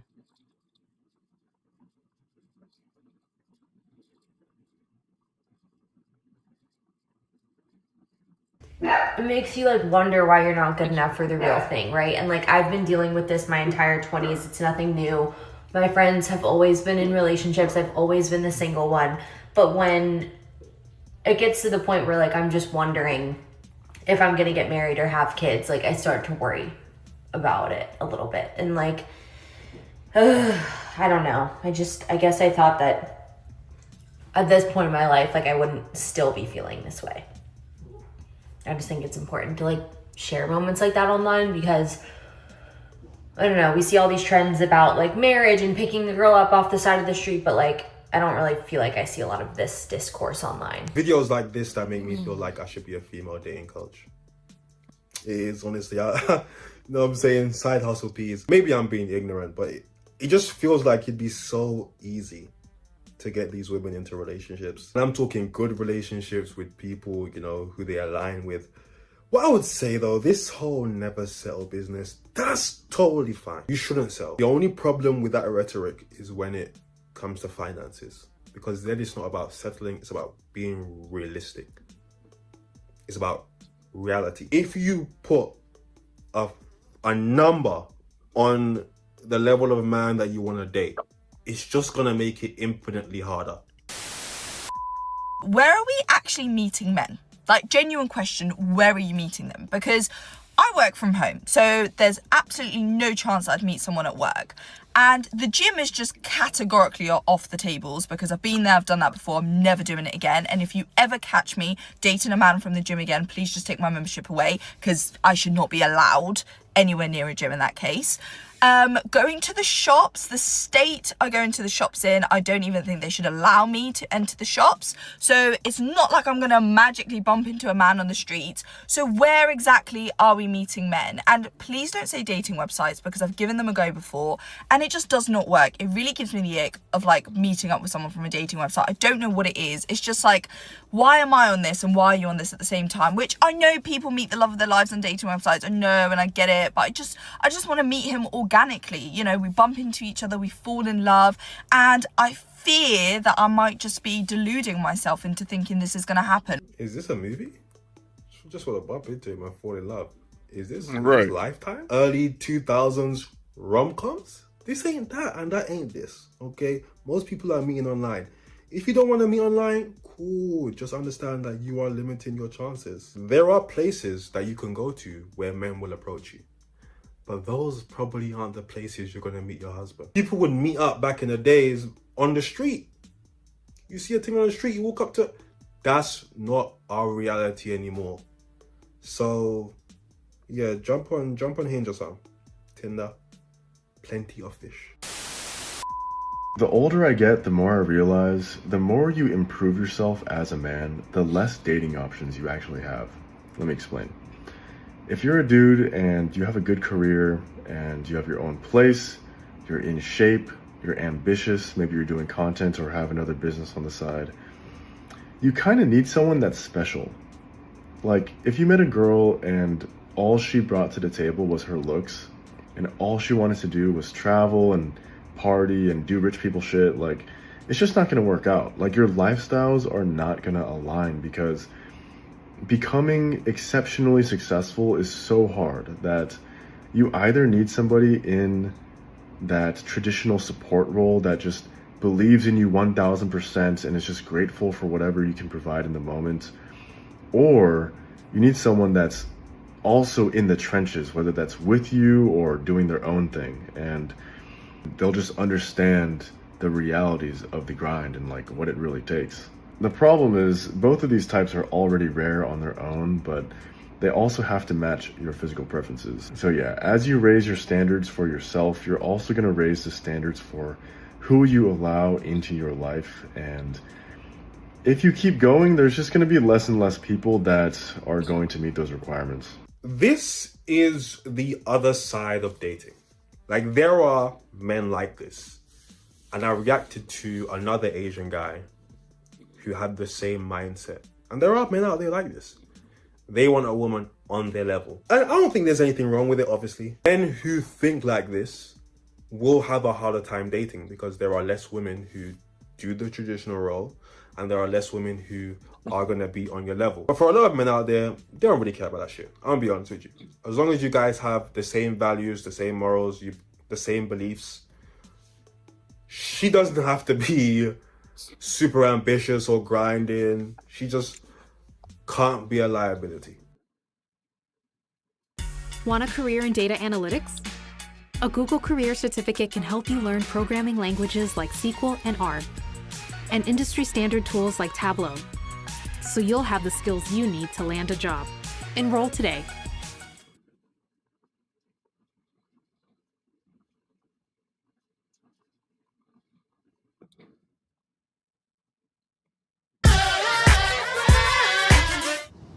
Like, Nice try, but remember, O for out. Electrons go out.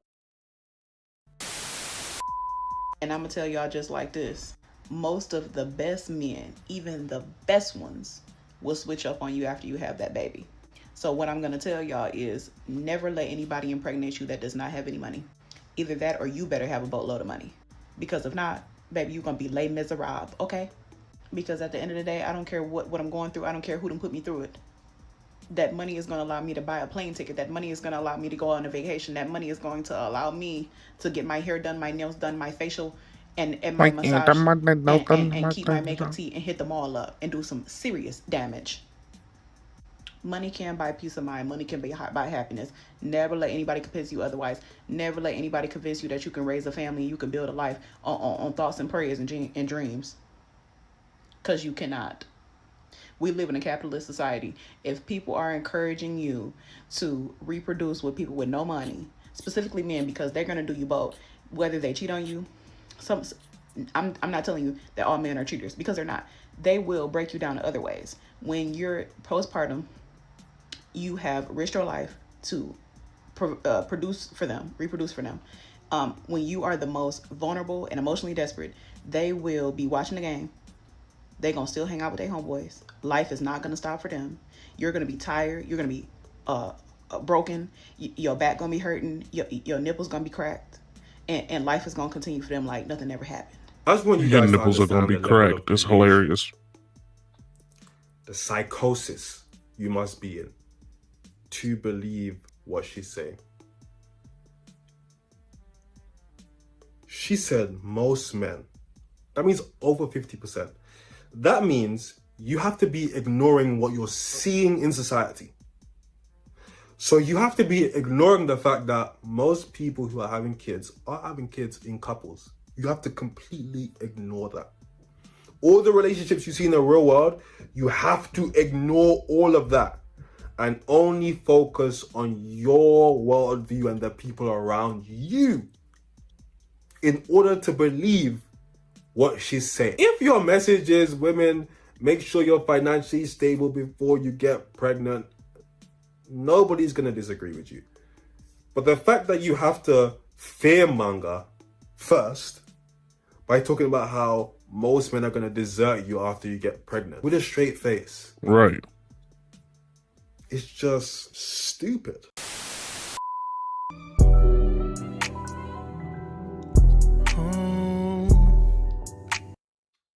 We cool. Next one.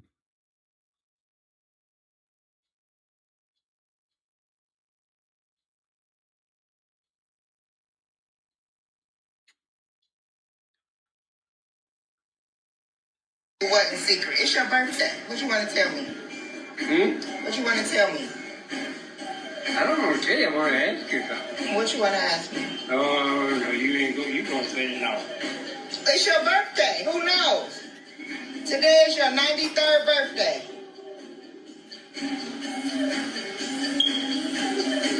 Right? It's your birthday? I don't know.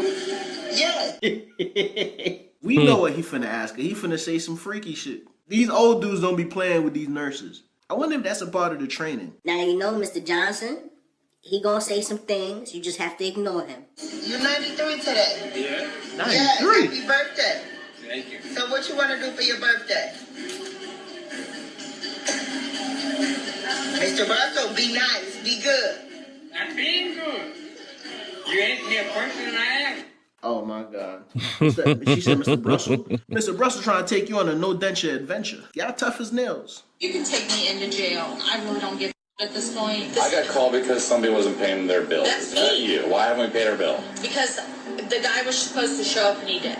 This guy that I was on a date with. So you came here, you ate food, the guy didn't come, and you don't want to pay for the food? Correct. Okay, you don't see the issue with that? I mean, I don't really care. I'm not arguing at this. Yo, she bold. You bold than a motherfucker. Crazy. Style starts with the details.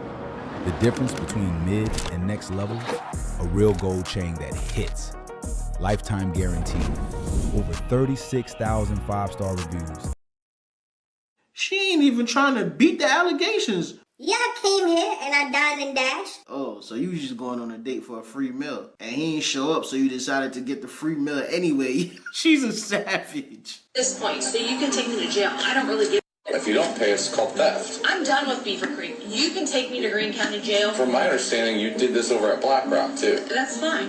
Why do we keep having this issue? Because I don't have a job because people keep on putting theft on my rec. So why do we keep doing it then? Because I can't eat. What do you mean you can't eat?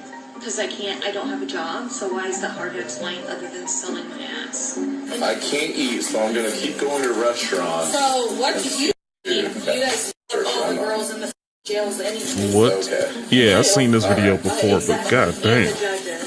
Okay. I mean, at least she keeping it real. She kept it 100.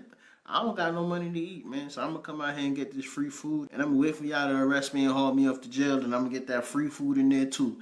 I refuse to date men in these professions. They work on a plant. They got the money to have multiple because they could take care of all of them. It's not an excuse. No. Dudes that work at plants like that don't really have money like that. But if you work at a plant with multiple females, then that's a problem. It's just something about that plant manufacturing environment.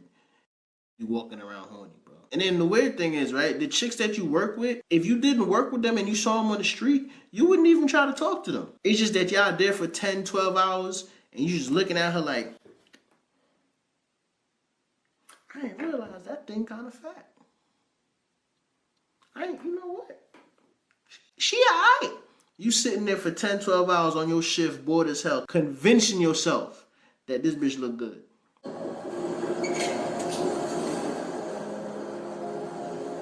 Can you turn around again? Can you turn around again? She ain't homeless. You're good to be homeless. You're good to be homeless, ain't it? Who do your hair? Me? You do your own hair. Yeah, I just borrow the stuff from the hair store and just throw it on there. So damn, so your boyfriend kicked you out, or your husband kicked you out? Who kicked you out? Your boyfriend, husband, who? I told you my husband kicked me out and I moved in with my boyfriend. And my boyfriend put me out because I slept with his brother, but I didn't know his brother because they was twins. Hold on, you sleeping with a lot of people. Not really, technically 2 people, because the third person I thought was... Yo, you know what? Even though this is a skit, this is true. It really be like that. I swear it really be like that. It do. Damn, this like Aaron's situation. I'm calling names and shit. But look, hold on. I'm gonna tell y'all the story after you finish watching this. It was the other person and it wasn't that person, so that's not even the same thing. So how you sleep with all these people and still homeless? Because my boyfriend and his twin brother live together, and they both decided to. So who keep your kids though? Who keep the kids for you? Don't look at your person. You said you got 3 kids, 3 babies. Who keep the babies for you? They auntie and they grandma. How you keep your nails on? These are not real nails. So you still got money though, saved up. Why don't you just get a house? Because my credit bad, it's not that simple. Then they want 3 times what it costs to move in. I need at least 2 bedrooms for all my kids, and then my. Yo, it is really how it be in Atlanta, dog. I'm supposed to get like 3 times the rent. You been selling it? Excuse me? No, I mean like selling stuff, like stuff. No, I don't sell stuff. How you keep money? You just got money saved up? So you gonna sell the stuff now? I got a little bit of money saved up, but What's not your really cash a out? lot. What's your cash out? It's like ROLOSWORLDENT.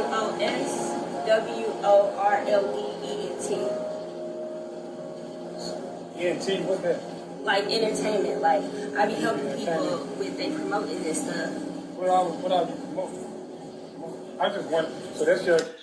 You asking too many questions. Anyway, listen, dog. When I lived in Sandy Springs, this dude had moved into the back. Sandy Springs. Apartments in the back of me. Actually, we cool. Good old Cobb County. So when he was there, he was living with some chick, and then she ended up moving out, and then he started dating some next joint. And I ain't gonna lie, the next joint he started dating, she was fire, but she was for them streets. She was for them streets. She used to come out on the balcony in just bra and panties. I know for sure she knew she was looking. Like, there's no way she can beat them allegations. I think Aaron found out. I don't know if he found out, bro. I'm not 100% sure. I never asked him.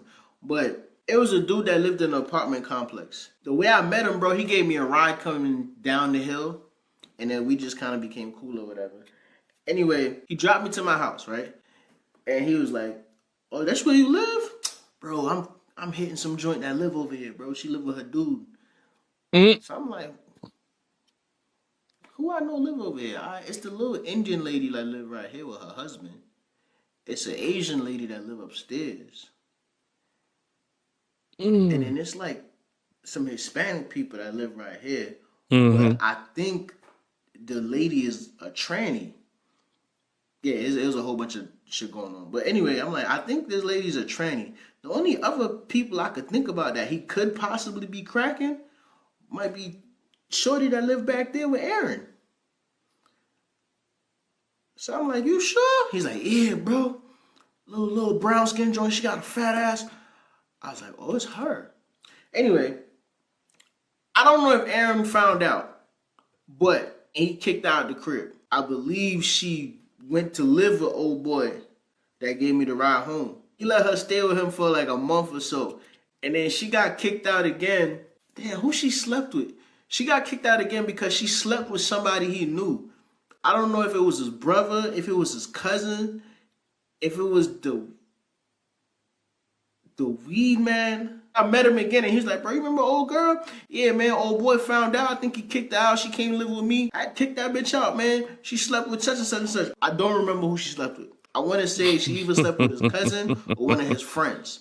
And he kicked out the crib. I am on my way to the cinema to watch Weapons, which is apparently a horror film. I'm going to watch it by myself, but I'm not here just to watch the film. Ain't this the girl that... I'm here to... Uh-oh, he finna drop.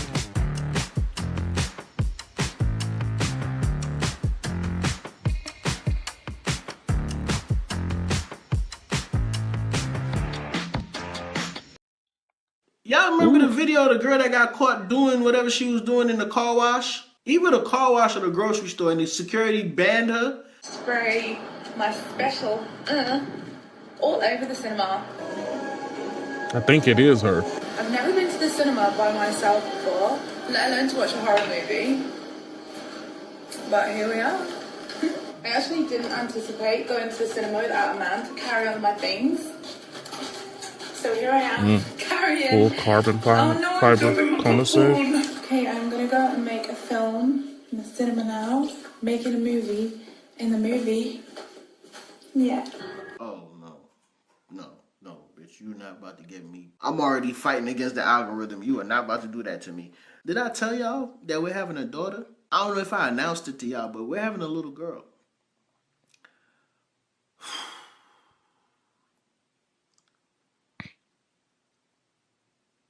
I'm going to do everything in my power to make sure my little girl don't turn out like this. Ma'am, you are beautiful. You do not need to be on the internet making content about spraying your special sauce in public. Bro, from the Bronx and from Brooklyn be like, oh, hey, mommy. And when you respond to them, they're like, oh, you got a ghetto-ass accent, so proper. Damn, you sound like a man. I sound like you was from the same place. Yeah, but you supposed to be able to turn it off. That's how I'm able to turn it off. You supposed to be able to turn it off too. You walking down the street, I'm like, hey, miss, can I talk to you for a second? How you doing? You look beautiful today. A word? Why are you so aggressive? I mean, I know I'm aggressive too, but like, culture shock is coming from New York and moving to the South. And then all the Southern belles is hitting you with all this Southern hospitality. And they speaking to you all sweet and all nice and shit like that. And then you go back to New York when school is out and you hear all these demons. Hey, yo, man, you not gonna say excuse me? Like, damn, bitch, who you talking to? Like, how you want No, me I to sound? You won't. want me to sound all extra proper, have so much etiquette? Like, hi, I'm great. Like, I'm having such a good time. Do you talk like that? Or you talk like this? Or you do that? It ain't never gonna change. What the fuck was When a that? chick from New York try to talk to you, I guarantee you it sound like you about to get robbed. You ain't experienced it till a bitch hit you with the Yeah. Hey, yo, come here, man. I'm trying to talk to you.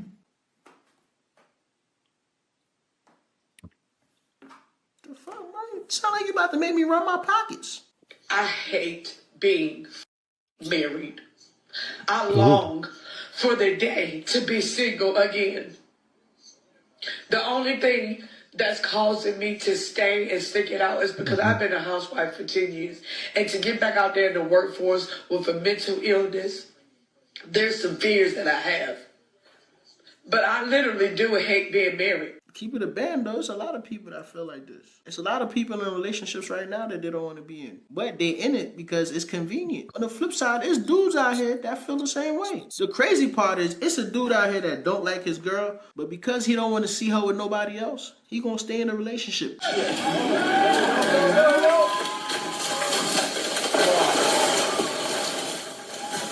Oh, shit. The big Jackie there. What's going on, man? No, pass. Go. I would expect a lot more enthusiasm than, oh shit, y'all just crushed somebody's house.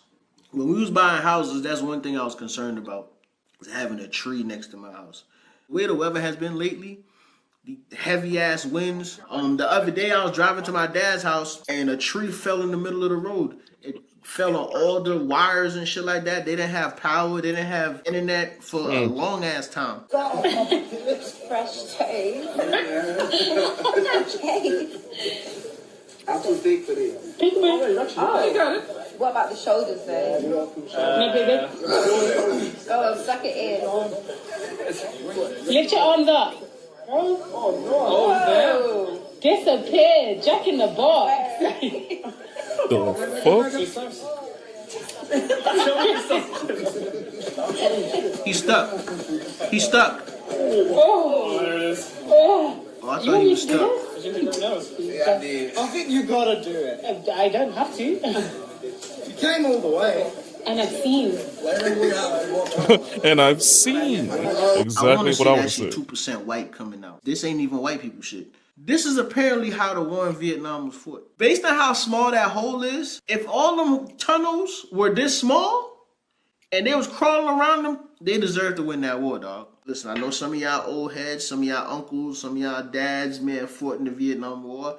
Much respect to them. I've heard stories, and some of that jungle warfare shit that they were experiencing, how you winning against that? The crazy part is I heard it was dudes whose assignment was to go into those tunnels and find the Vietnamese soldiers in there. And then on top of that, the Vietnamese soldiers knew they were coming.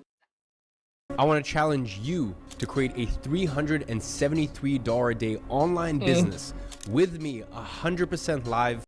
No. And they would lay traps down. Are you insane? How old are you?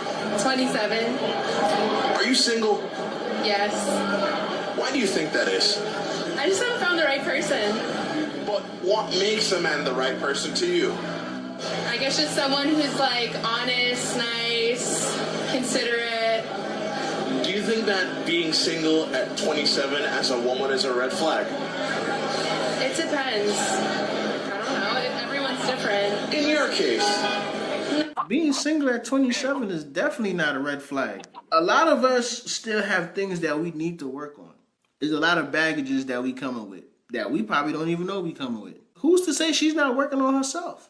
No. Why wouldn't that be a red flag to all the men watching? I don't know. I'm just still figuring out my life and what I want to do with it.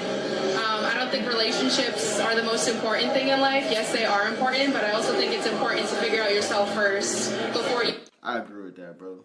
A lot of us need to learn how to be by ourselves. There's people in here who get in these f***ed-up-ass relationships and they keep going for the same person. They in all these different relationships, but they keep dating the same person over and over and over and that. And it just becomes a revolving, toxic circle. If you know you're one of those people, on your next breakup, take some time for yourself. Figure out what it is about you that have you keep searching for the same person and different people. You bring someone else into your life. Do you see yourself getting married one day? Yeah, definitely. You're 27 now. So what's the latest you'd want to get married? Married? It just depends on my life and where it goes. I mean, people get married at every age, so there's really no number for me. It's just when it feels right and it's the right person. So you don't care if you were 50 or if you're 29? No. The only thing I can say is, yeah, you single. I hope you single and you working on yourself and you're not single because you want to be out here in these streets and you don't want to be tied down. Don't be out here in these streets getting used up, and then after you done getting used up, you decide you want to settle down with somebody. Don't do that, okay? Now, I'm with you if you're working on yourself. But if you out here getting worked on, shame on you. Imagine you watching all my videos, laughing your ass off, but you still ain't subscribed. You got commitment issues, dog? It's free. It is free for you to subscribe and hit the notification bell. That way, YouTube not going to control when or how you see my videos. Come on, people. What's going on? What are you waiting for? I ain't begging. I'm asking nicely. Don't make me ask you again.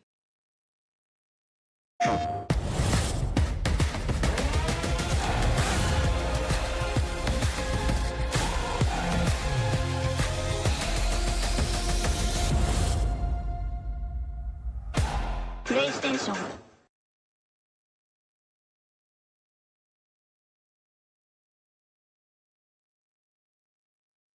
Hyundai Elantra versus Honda Civic. Look what Elantra has. And what's... I don't care about no I don't think it's Elantra. talked about enough at how well men read women. Men can literally look at you and know so much about you. River TV. River TV. What's up, guys? It's your girl Riva, and I'm back again Fine with ass. another video. So Hey, I actually Riva. saw this video on my own when I was scrolling through the wonderful world of TikTok, and I wanted to bring it to you guys. I literally only saw like a very small snippet of the beginning of the video, and I wanted to save the rest to watch it authentically with you guys. So I'm going to go ahead and press play, pause play, then give you guys my thoughts, my feelings, my opinions on this entire situation. You know, a lot of women get on this app and they, you know, say certain things about men like they're dumb and things like that. And whether I agree or disagree, you know, we're not here to talk about that. But what we will talk about is... I disagree, but okay. how men are very good at reading people. I don't think it's talked about enough at how well men read women, okay? Specifically, men can also judge other men very well, even though they don't speak up on other men as often as they will on women. Men can literally look at you and know so much about you. And I've learned this through studying them. I've read books. One of the books I'm reading right now is Psychology of Gender, Men and Women, and also through listening to their podcasts and the videos that they watch and just watching them online. They read women like a book. You thought you knew your friends. I'm telling you, a man can come around and he will tell you. He's like your mom. You know how your mom would like, oh, that's not your friend. That's how men are. Men know what type of woman you are based off how you dressed, how you act around him and his homeboys, and even the way you act with your friends. I want to stop right here for a second because she preaching right now. Okay, she is. She's got it. She's got it in the bag right now. Now, starting off with how women have this idea like, oh, men are dumb, men don't know anything. Like, women literally walk around with that narrative. I 100% disagree with that. And I always say that women who talk so negatively about men, like, and generalize all of them and say that they're all bad and they're trash and they're dumb and that they're this and all these things, I always say they clearly do not know men. They clearly do not. Like, just like how she's saying, 100%, a man can analyze a person and just assess them. And not because he's not speaking up a lot, not because he doesn't talk a lot, does not mean that he doesn't know you from A to Z.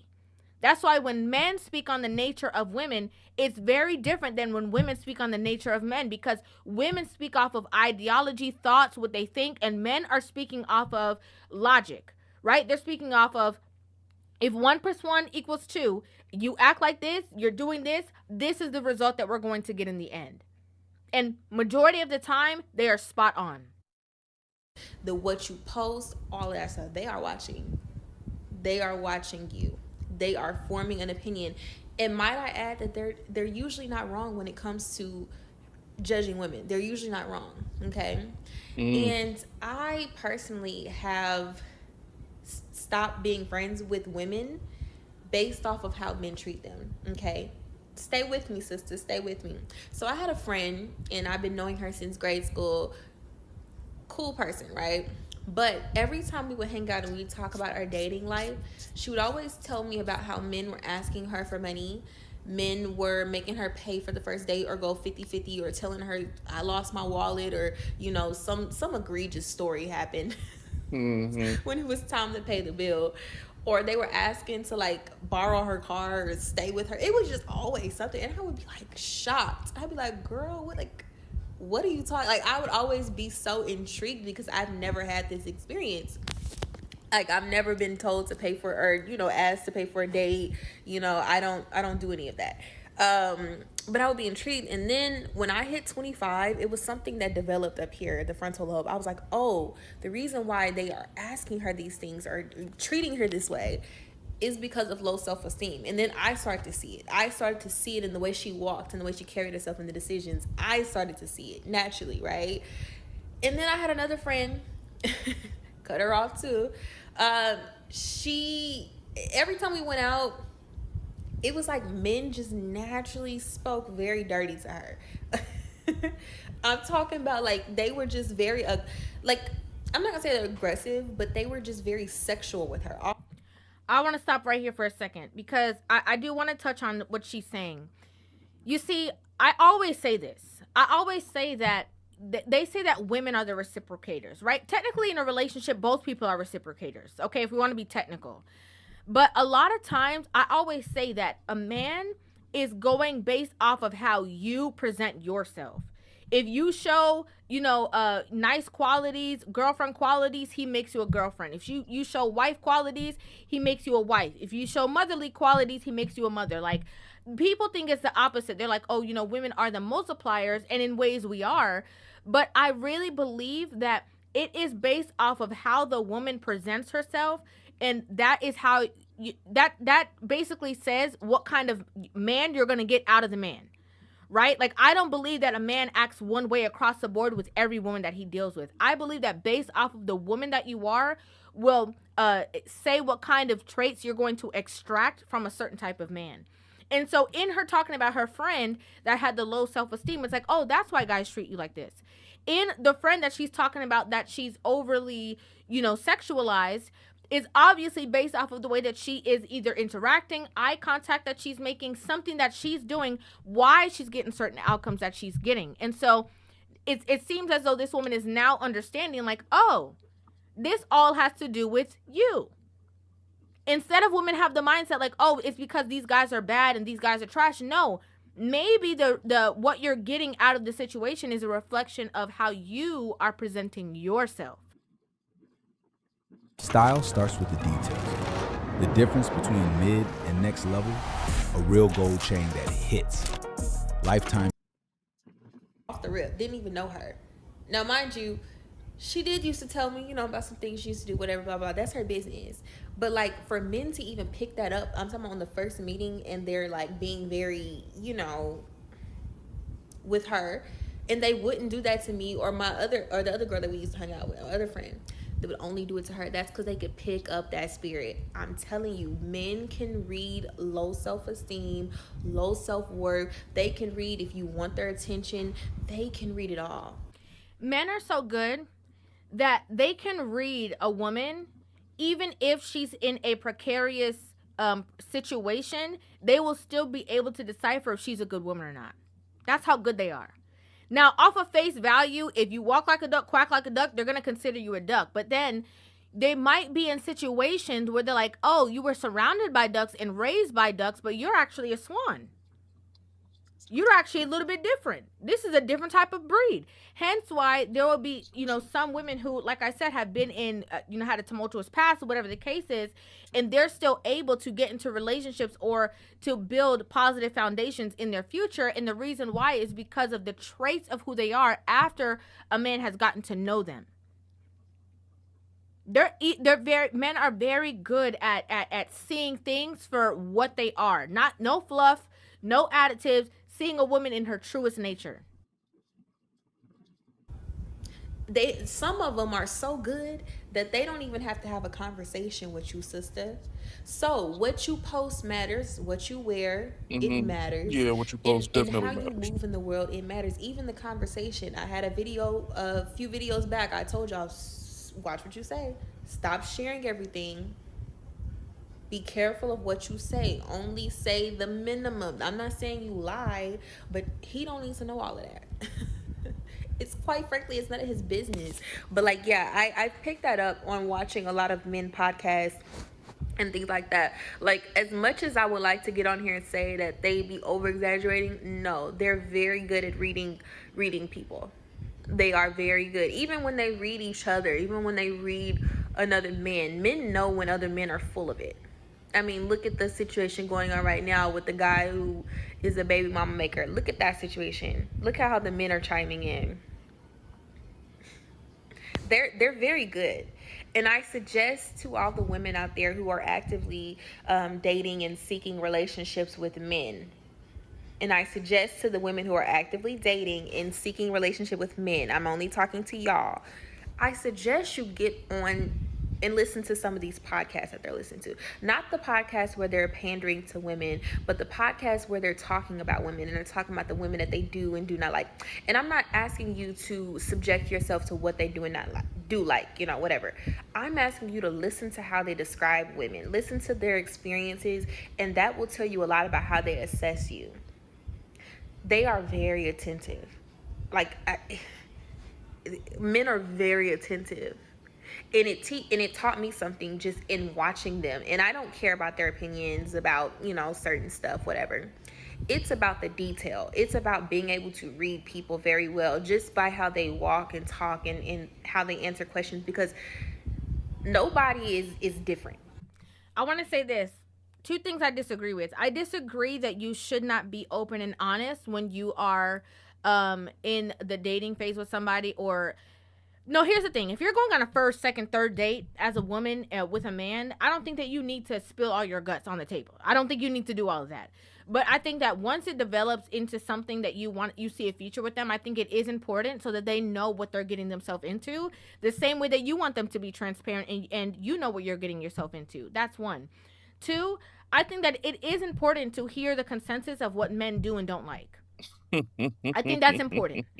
And I think it should matter to you as a woman what men do and don't like. Because if you want to be in a relationship with men and men are telling you across the board that they don't like certain things, I think you need to keep that in mind. You know, if you're dressing for the female gaze, or I don't care what men think, I care what my girls think. Like, you're only going to be appeasing women. You're not going to be appeasing the men that you say that you actually want to be in a relationship with. You know, everything has already been written. People may think that they are real and different and they one of one or whatever, but patterns in everything have already been written, right? Patterns will help save us all in general. So recognizing the patterns in people will tell you a lot about a person. And I highly suggest that you just stay, like, I don't want to say vigilant, but you just stay, you know, proactive, right? Always paying attention. And this can translate into how you read men, right? You should be able to read men. You know, there's no two men that are different, right? All of them are, you know. I disagree with this. I definitely disagree with this. There was a conversation that I had that, you know. You have student loans, which is why you also have 12 roommates who happen to be fishermen. And this is the...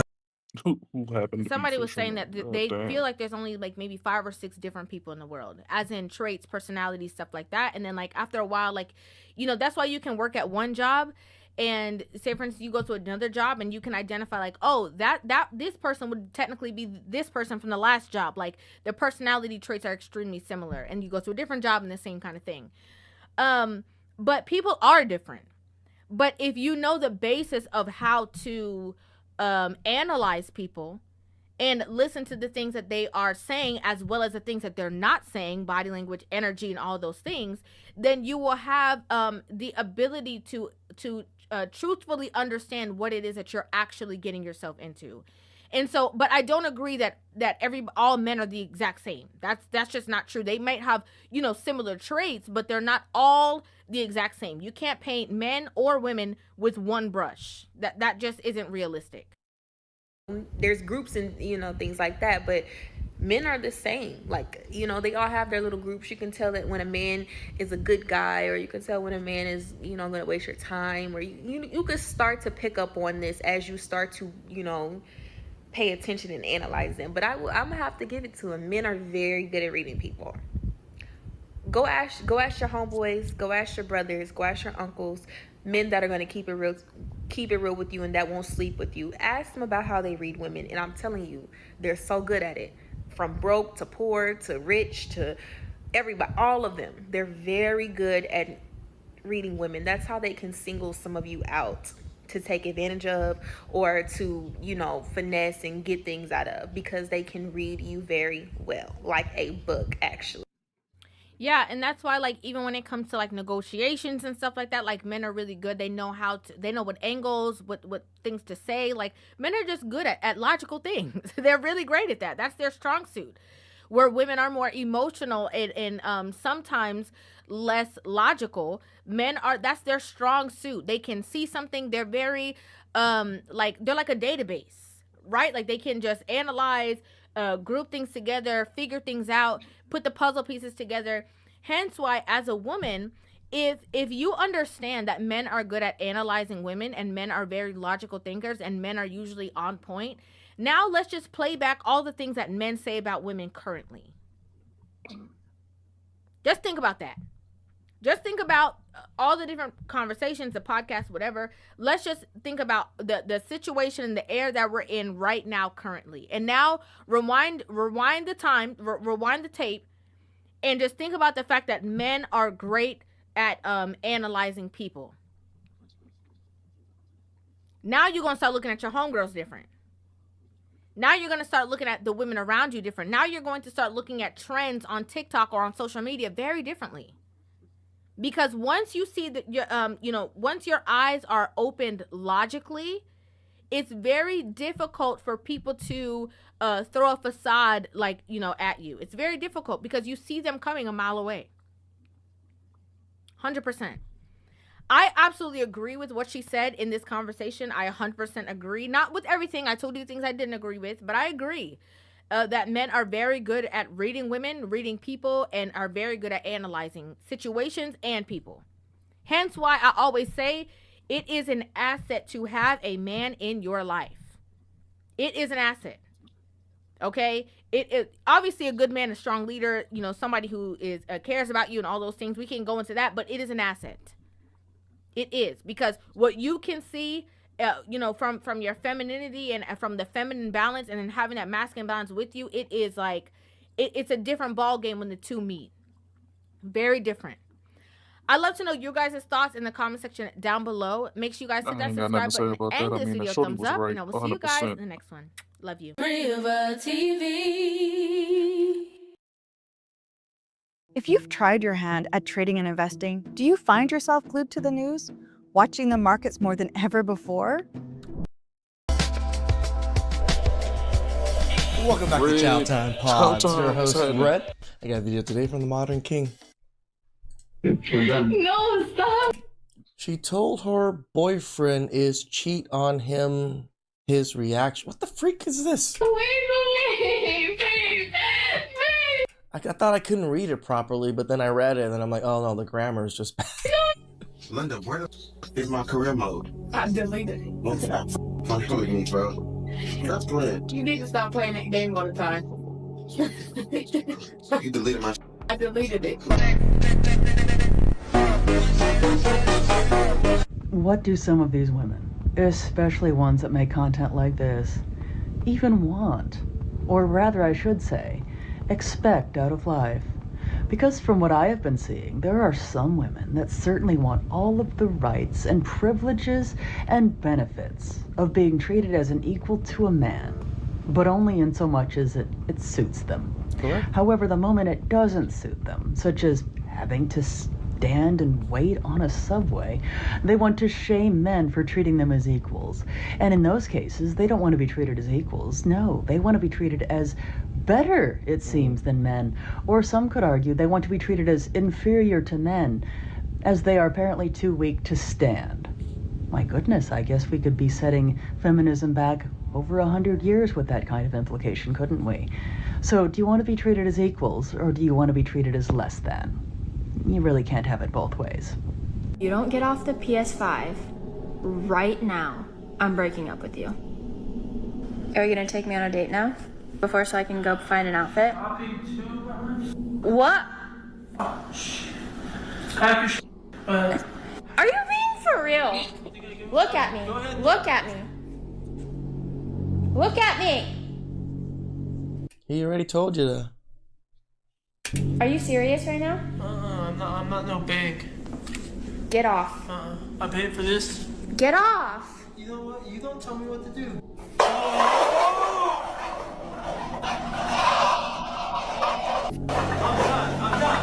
I'm done. I broke up with you. I'm done. What? Yes. Can't man build a freaking cup fort on his own? Are you serious? Yes. No, are you serious? Yes. Say it again. I broke up with you. They hate not being the center of attention. However, what these women failed to understand is you can't blatantly disrespect a man and expect him to tolerate it. Setting us all to keep the stay calm. And enforce the attack with a blast of the rifle. You did. What'd you do? You cheated on me? Because if I tell you, you're gonna leave. Just say yes or no. All you have to say is yes or no. I don't want an explanation. You're gonna leave me. What'd you do then? That's a yes. You cheated on me? Say yes or no. Stop crying, dude, and tell me. Sorry. Sorry for what? Tell me. It's because he wanted to see me. Ooh. My ex. Alright, dude. We're done. No, stop. Wait for me, babe. Good reaction, man. He didn't fully understand what was going on when he got the confirmation. Dunzo. Walk away. Best you can do. Oh, what happened? You went to go see him, that's what happened. Okay, but you don't even know what happened. Babe, stop. Don't grab that. We're done. Don't take my They think they can get away with anything they do if they cry and put on a baby voice. They aren't stupid. They know exactly what they were doing and chose to do it anyways. Yep. This manipulative trick never works on men with self-respect, but that won't stop them from trying.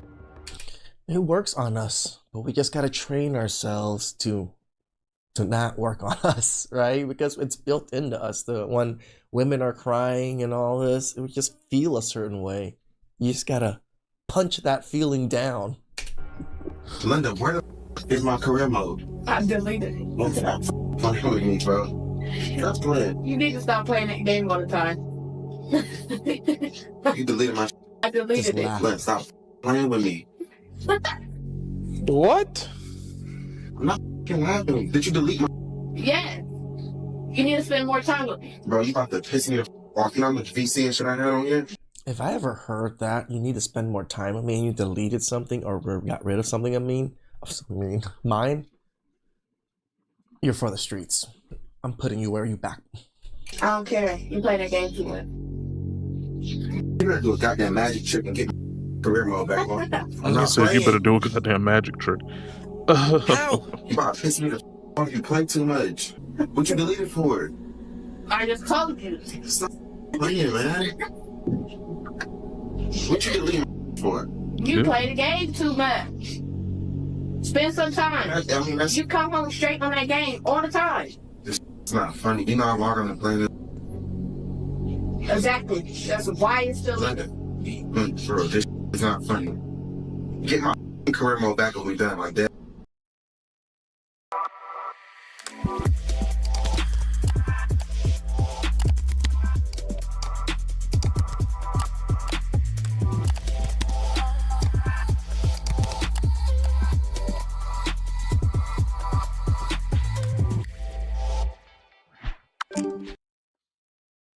I know they not back trying to show me no damn on TV shit. You trash ass motherfucker. Why are you still laughing? Hello, what is this? Yo, what is this? What are you doing? Ew! Why is that in here? Yo, I'm not playing right now. What is this?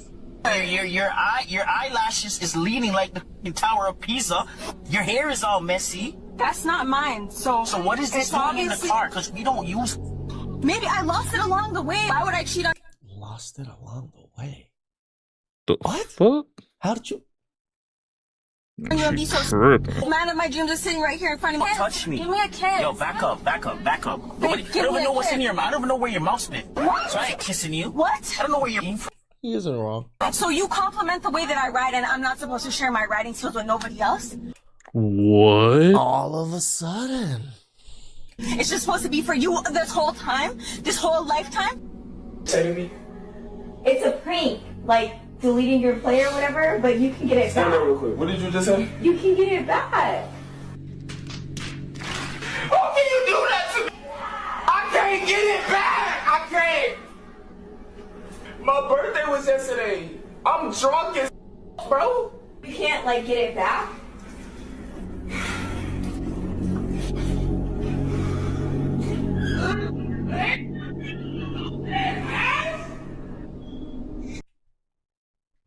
They really think it's a game. Like, the game is a game, but you mean to think tell what they're me doing is I some spent kind of I spent game that men 100 just and some love change on VC, No, we and like you're gonna playing our delete it, and you video think that I can just get it back? When you No. delete it, you think that's what we're playing? The amount of time, effort that we put into these things, the grind. You have no idea because you've never done anything to that degree of commitment. I did too much. Oh. Wait, well, I mean, like, can you get it back? Like, you can get it back, right? The biggest red flag in a guy. If he's probably not letting me hook up with somebody else, or if he's checking my phone. And if he does the same, then That's not okay. That's not okay. That's really not okay. What? You would assume she was just joking because of how obvious the double standard was. But trust me, she isn't. Nope, Many I of can them agree. operate from the same viewpoint of it's okay for them to do something, but it's not okay for a man to do that same thing. guys do you have on deck? I feel like I have an infinite amount of options, but in my own world, I would say there's like 3 on deck. I always say you don't have to sleep with them either. Okay? Because that's what all these women always think. Just because you married don't mean you have to sleep with your husband. So you don't ever have to do it. So stop thinking you do. If you think you do, then you don't even know the laws. You don't know you can get a divorce. What are we talking You don't about? know that it's going to cost him more to divorce you than to keep And you. that's exactly why you don't even want to go down that road at all. Okay. Because what the First fuck of all, are you I need talking to say about? something. Okay. You know I have a boyfriend, Right. but we are on and off. Okay. I would say we're kind of off right now. Like, we are like obviously here together, but we are on and off. I ain't gonna lie, I'm an energy reader. Yeah. And like I can pick up on certain energies. Yeah. You know? I just want to. Bruh, shut up with that energy reader stuff. No. I mean, it's working, but damn it, bro. Like, that's fair. Yeah. I have a boyfriend, but he isn't here. I'll be here for a couple days. I just feel weird if I kiss you and he's like in another room. This is a separate room from everything. Like I ain't gonna lie, I ain't gonna convince you to kiss me or nothing like that. What are you doing later? Later tonight. Another man can steal your woman, he actually did you a favor. It's really very simple. If she was the one and she was the partner for you, she will not entertain anyone else. True.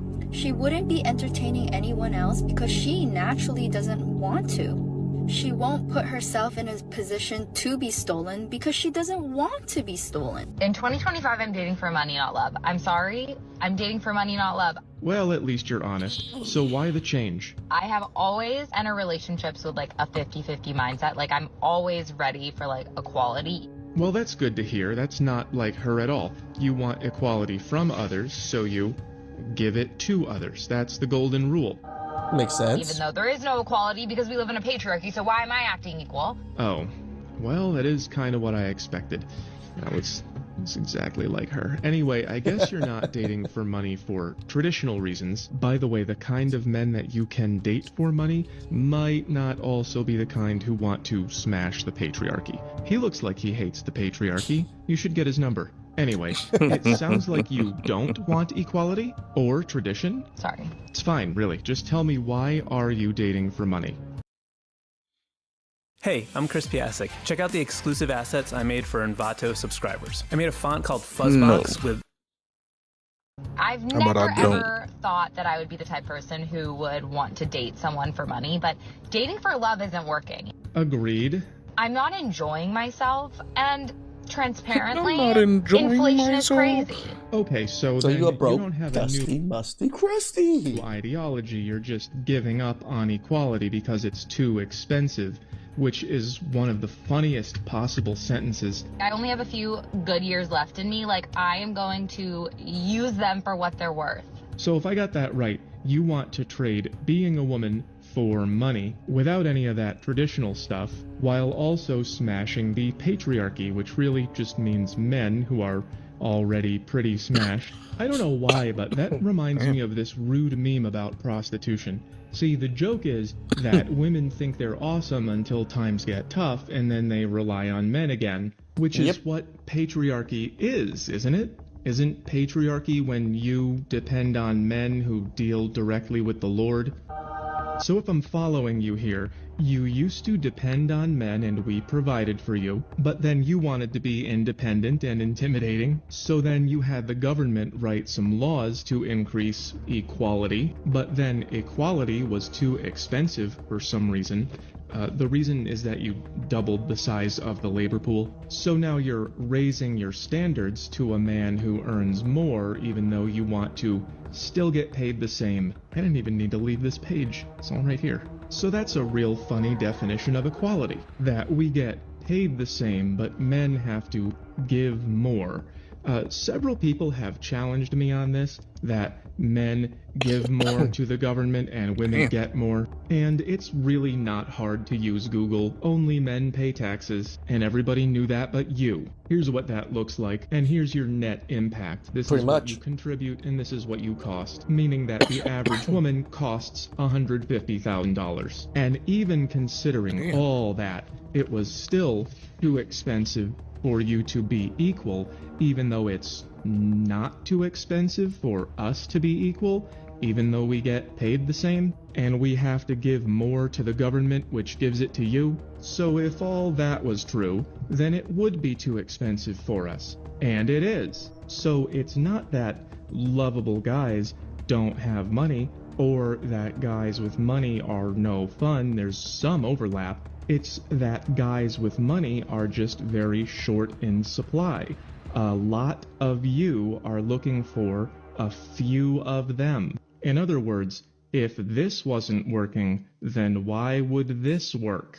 Everyone is looking for a man in finance. 6'5", blue eyes. There just aren't that many. So unfortunately, the answer to... I'm in finance. I don't have a trust fund though, and I'm definitely not 6'5". Or blue eyes. To where have all the good men gone is that they are busy.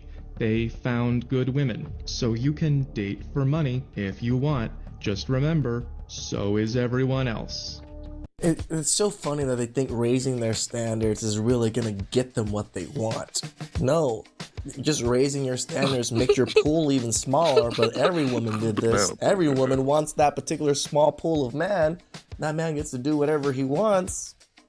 He ain't committing. And it's only 1% of men. Where are all the other men? Like, what are you going to do when that 1% of men actually all get cuffed up?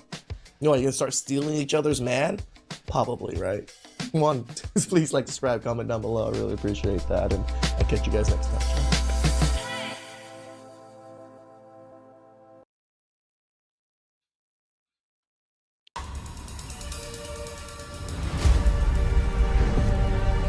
Your new beginning starts with Genesis. Now. Hey, call me Shape. And today I'm reacting to a video titled 25 Pretty Fired from Tech Ends Up Crying. Let's get right into it. I just lost my job today. No warning, no nothing. They wouldn't even tell me why. I don't know. I didn't do anything wrong.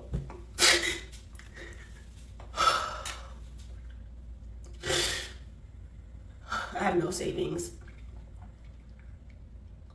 I have nothing. I just don't. I got in the exit interview and they said, today's gonna be your last day. My manager and my director was on the call.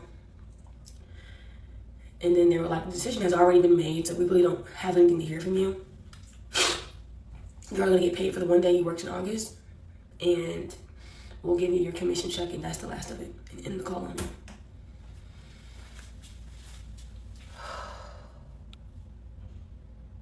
I'm low. I'm low. Damn. Life is hitting some women real hard in 2025. I'm telling you, man. They work these tech jobs. They make 6 figures. A lot of them work remote. And without any warning, without any explanation, you're fired. Okay? Now, on top of this, she wasn't clever enough to have savings. She doesn't have a man. And even when they had the meeting with her, you know, they decided to, hey, look, today's going to be your last day, and we don't really need to hear anything from you, so we don't want to hear a speech. Nothing. We don't want to hear none of that. We don't want to hear nothing that you have to say. You're done. You're done. Okay? And I always wondered to myself, why are women risking their lives for a job that could get rid of them like this? Like that? Just think about that. You go to school, all this effort just to get fired. Like that, and they don't want to hear nothing. They don't want to hear nothing. Anyway, I did some snooping. I found out this is her solution. So she looks happy now. She came up with a solution. Take a look. I got so much support on TikTok after losing my job. So here's what I'm going to do next to rebuild my life step by step, taking in all that advice. You guys, the best way you can support me now is like, comment, share, repost, so I can join the TikTok pilot program and start earning money from TikTok. I appreciate you guys' help. Once I was... Wow. Now, look, I don't want to discourage anyone that wants to get into the content creation game, but please, I want you to understand this. Becoming a content creator or creating content is not a panacea. It is not a cure-all when you lose your job. In fact, it's one of the worst things you could do is just jump into content creation. You know why? It takes years before you earn a dime. And content creation, when it comes to the money, it's top-heavy. That means the people at the top are making all the money. Yeah. Now, and here's the thing about TikTok. A lot of TikTokers don't make money. I know a lot of TikTokers who got 100,000 subscribers or more. Sorry, followers. I'm so used to saying subscribers. I'm on YouTube. 100,000 followers or more, and they barely make $200 a month. Barely. And we're talking about millions of views. Barely. Okay? I don't have 100,000 subscribers on YouTube yet, but I make more money than people do on TikTok with 100,000 followers. This boy Drewski is a motherfucking fool. Damn, he funny as shit. I'm in the top 4% of YouTube earners. Let me just say that again. Top 4%. How did I get in the top 4%? I'll let you know. 96% of people that make money on YouTube make less than $12,000 a year. I'm part of the 4% that earns more than $12,000 a year. Okay, in fact, I've already earned way more than $12,000 this year. Okay, so I'm saying this to say that please, when you lose your job, don't try to become a content creator. It took me 5 years to build this platform. I had to learn a lot. Okay, a lot of failures. I even quit at one time. Okay, and you know, it's just not for everybody. Okay, I'm probably better suited for it than most people, so I won't recommend this route. Okay. Anyway, I found this video to be interesting as well on TikTok. Is a fucking idiot, man. To get started in data analytics, you don't need previous experience or a degree. The Google Data Analytics Certificate will teach you to code in R, to code in SQL, data visualization, and learning how to problem solve like an analyst would. At the end of the day, being a data analyst is about communication. It's the #1 soft skill that you'll pick up. And so, if a man asks you, what do you bring to the table? And you decide to answer, because you already know I say don't answer. But if you decide to answer, you should say something along the lines of this. Whatever I bring is what you saw when you asked me for my number. Clearly, it was enough for you to approach me, enough for you to plan this date, so I don't audition. You already decided I was valuable before we sat down. So let's not play. Classy and direct. I love how big girls are talking about classy and direct. She got a tattoo on her arm. She's so classy because she got a wig and makeup on her face. You're not classy. And all these big girls get on TikTok talking so much shit. Why? You're big.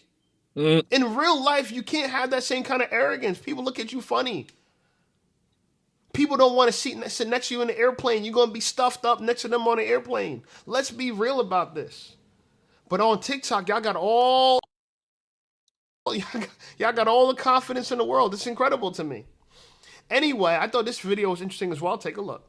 Hey, listen up, Shape Squad. Are you tired of being ignored by women? Well, download my free ebook, Be Attractive and Shut Up. It's going to teach you how to master attraction, build unshakable confidence, and win with women without words. Because chances are you're not ugly. You just talk too damn much. So download my free ebook, Be Attractive and Shut Up, and take control of your dating life right now. Now let's get right back to the content.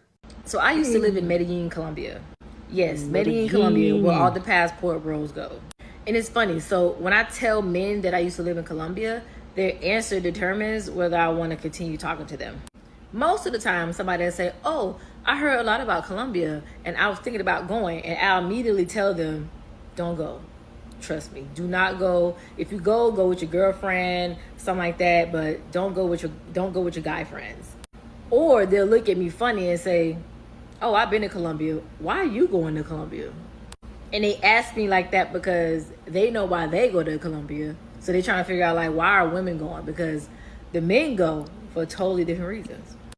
Or they'll say something like, I'm going to Medellin so I can go talk one of them niggas in the selling me them damn J's. That answer is where I be siding. The Medellin fours? That one the most, because I'm like, why you always in like Colombia? Why do you go or something like that now? 5 times a year? It ain't. Because we want to. I'm trying to talk them into selling me a pair for like $120 or something. You know what I mean? We don't got to fit in your frame. You can reject us all you want. You're already a reject.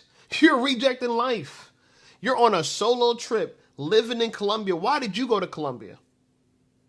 Huh, Four Eyes? Why did you go to Colombia? Oh, I know why, because you want to follow other women. You see other women posting about Colombia on TikTok, on Instagram, on social media, and then you want to monkey see, monkey do. Yeah, isn't that a red flag? Shouldn't we just reject your goofy ass for that? So many women think they have the power to reject a man. Lady, you are the reject. You are the loser. And if you don't figure this out early enough, you're going to be by yourself with a dog, dying alone. Okay, you're going to have to settle somebody like a Pookie, okay? Pookie instead of going 50-50 with somebody, you're going to have to pay 100% for Pookie. Yeah. Anyway, I thought this video was interesting as well. Take a look. I remember Dr. Umar talked about this a while ago. He said that the black church caters to black women because they're the most educated. They have the most resources. So they're the ones who give the tithes and donation and all that. And keeping them single, keeping them in the church is how they keep that church going through the tithes and all that. Now, if you think about it, the church is 70 to 80% filled with women. The reason why the men are not going to church, because the church is more caters toward the women, keeping the women happy, preaching the sermons that glorify the women and make them feel good about themselves. Not really teaching the word, because in the word it tells you the man is the head of the household. Women, wives, submit to your husbands. But most women these days, they don't want to hear that type of stuff. They want to be in charge. They want to be the head of the household. The church. And a lot of them are head of the household because they're the only one in the household. There's a lot of single moms in the church. Let's tell the truth. A lot of single women in the church. And a lot of them, honestly, we always talk about the deadly sins. You know the deadly sin we never talk about in church? Gluttony. No one talks about gluttony. There's a lot of big backs in the church. A lot. Okay? A lot of back rolls in the church. And it's funny to me, yeah, it makes sense that the black church caters to their largest consumer, their largest customer, right? Women, who, by the way, you guys are so educated, you have so much money, you can give tithes. Because last time I went to church, it was on Easter, and 70% to 80% of people there were all women. And I understand why. Listen, I had fun at church. I enjoyed it. But it was more like a concert than anything else. A bunch of singing, a bunch of dancing.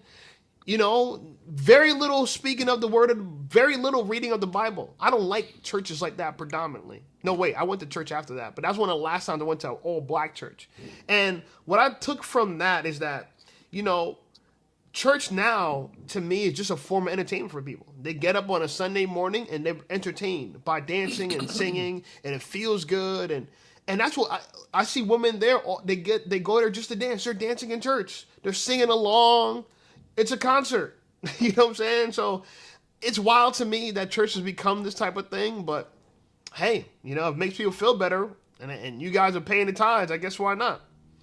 Anyway, I thought this video was pretty interesting. You know, all these black women talking about DL men, DL men. Let's listen to what she has to say.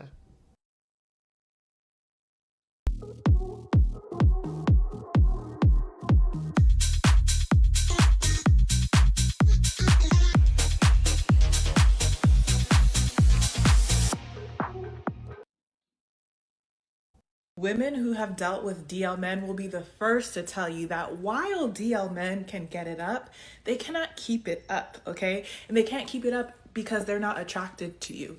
They're not attracted to women. They don't like women. And so a lot of them will say they have erectile dysfunction.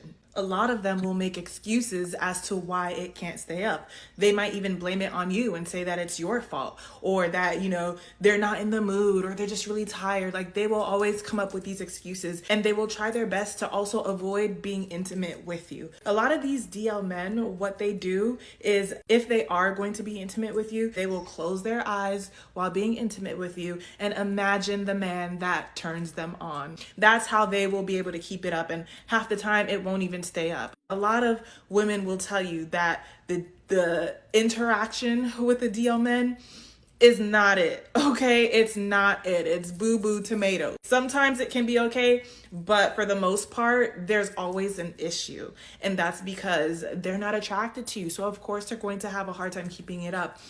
Another thing is that they will use pills. They will use certain things to help them keep it up. Whether that's like Viagra, whatever the case may be, they're going to use enhancers to help them perform. Because if it's not for the enhancers, they're not going to be able to perform. So yeah, they might be able to get it up, but they can't always keep it up.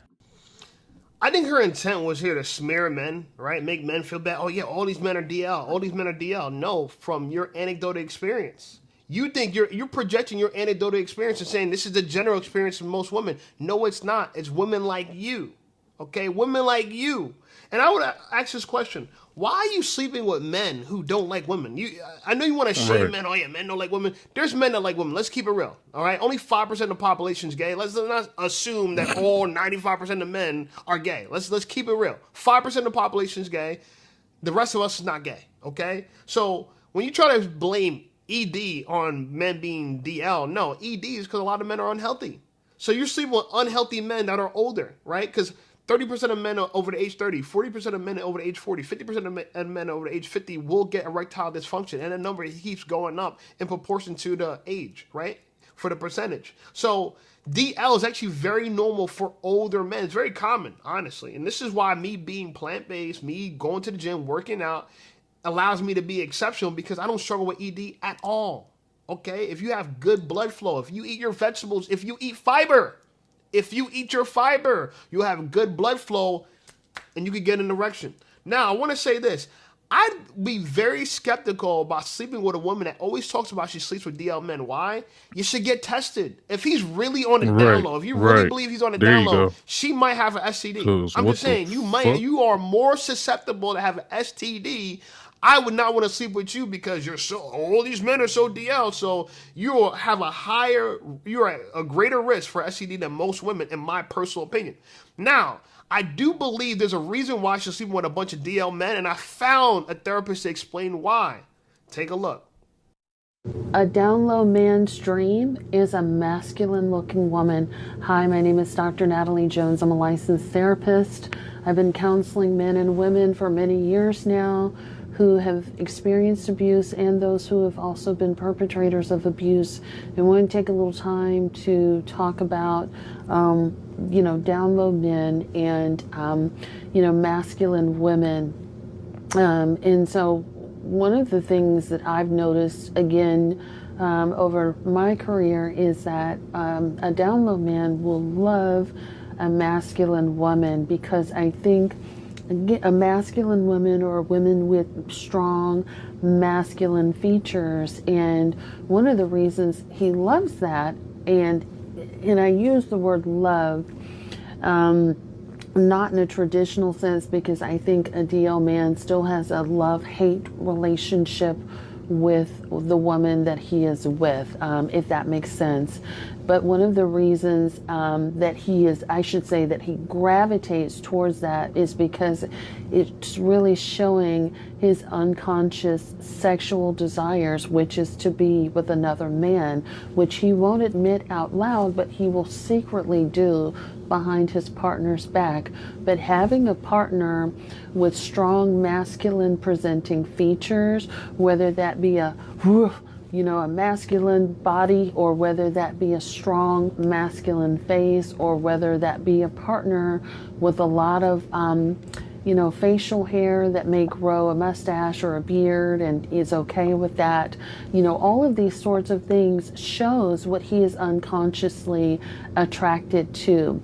And a lot of times when men who are down low or who have unconscious desires of their sexuality get with women that are high maintenance, a lot of times they will try to convert a woman that's high maintenance. That means a woman who likes to do her makeup every day, who likes to get her hair done, who likes to get her nails done. They will try to convert them and tell them, pressure them to not wear makeup and to not get all dolled up. It's because they may secretly want a man, right? And it's like, oh, okay. First of all, Doc, I appreciate your feedback. Yeah, a lot of these DL men like these masculine women, and this is why all these women are so used to DL men, because you're masculine. Let the doctor tell you, you're masculine, okay? And I don't think it's just masculine dimorphism. I don't think they just look like men. I think they act like men, okay? Because there's nothing more masculine than the behavior. Yeah, I believe the look so much. It ain't just the look, it's the walk and the talk, okay? So I personally think this too.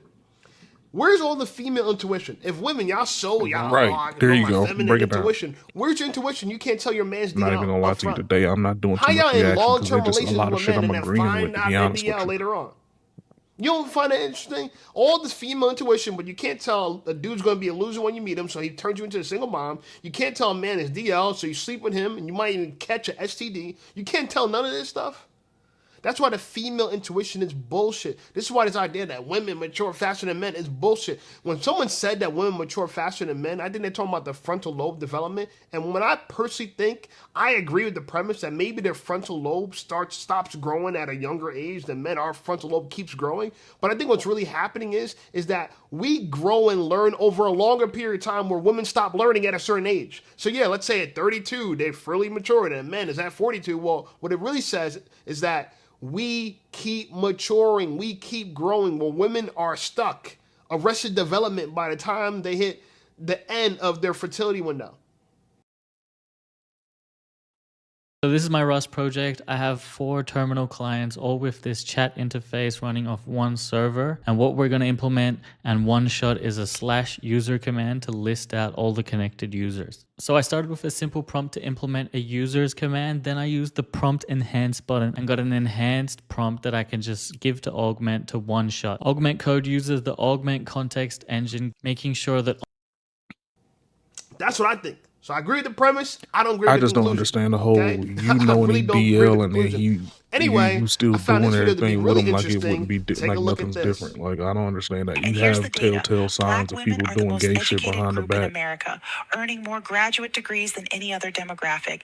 Yet we're constantly told that our achievements make us less desirable. First off, let's keep it a whole being. That's cap. Nobody told you that your accomplishments made you less desirable. No. Your aggression, combativeness, and heightened sense of promiscuity, that's what made you less desirable. Men don't date women for wealth. We date women for family. So tell me how your master's degrees and everything else makes you a better wife.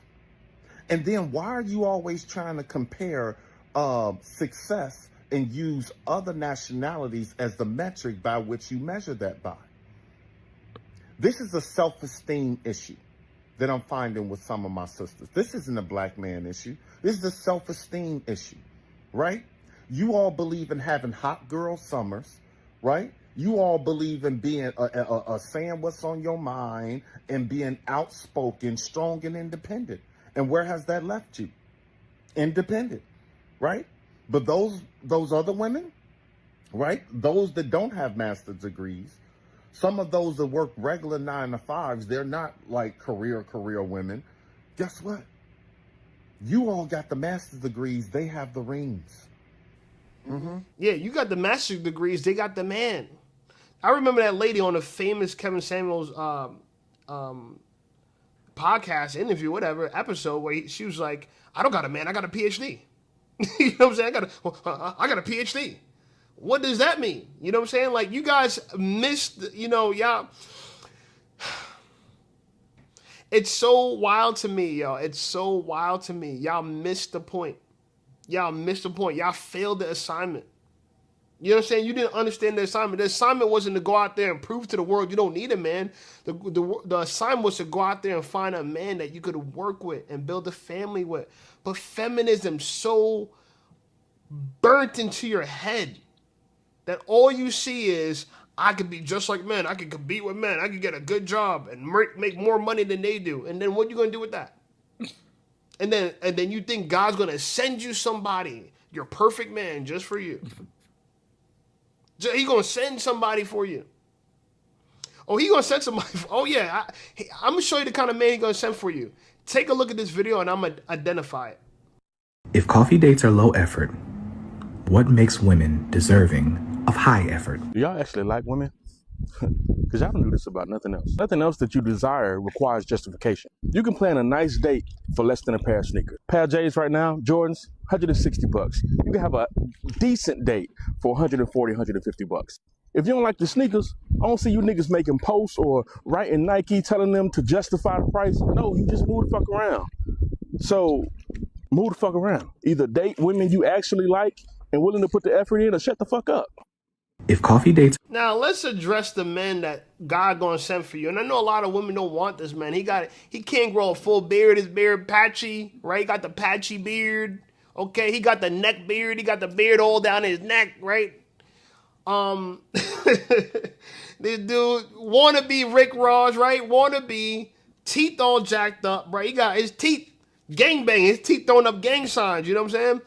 I'm saying this to say, women, is this the man y'all really want to? Damn, This I is the look kind up of after he simp said that, and y'all his teeth qualify really is for. He throwing up thinks gang signs. everything's That's perfectly crazy. fine with y'all. He thinks it's fine to take you on expensive dates, $150. Does it look like he's someone that has a choice? He has to spend $150 to take a girl on a date. He has to.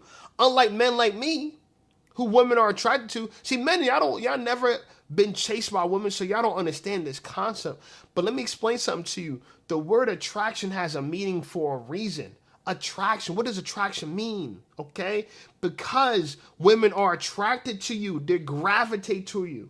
Okay? You got to pull on them. Okay? They pursue you. That's what it means to be attracted to. Things that attract you, pursue you. Things that you're attracted to, you pursue. People are attracted to money, so they pursue money. People are attracted to the lifestyle, so they pursue a lifestyle. The lifestyle don't pursue them. So for all you men who've never been chased by a woman before, an attractive woman before, and still putting them on pedestals because you don't understand things about... Let me tell you something about material things, because I'm going to keep it real with you. A beautiful woman is still a material thing.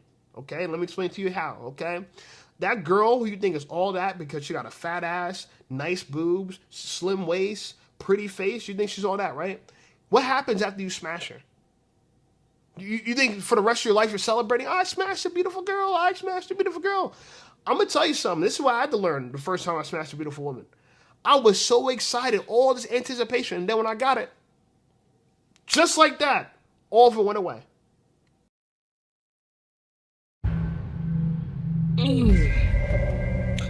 That's because the fine ones don't have good attention spans. You got to make sure that you keep them on the hook. Keep them confused. And this is the thing. See, that's the main thing. Like, you really have to keep the good looking ones. The baddies, you have to make sure that you keep them confused. You have to have them in an emotional roller coaster, and it not be a bad thing. Like, you can't be out there cheating and acting stupid and looking weird in the face and stuff, doing all kind of weirdo stuff, because it's gonna just be like, okay, nah, I'll go deal with another one real quick because they have another one. Trust me. The thing is that if you're gonna do it, you have to keep them on an emotional high, like they're on cloud 9 with you. You need them addicted to you and your personality and how you move and how you do your shit. And if you don't, then you can expect them to get bored. You don't have to be spontaneous, crazy. You don't have to spend crazy bread. You just have to make sure that they're on the hook continuously. You have to make sure that they're emotionally invested continuously.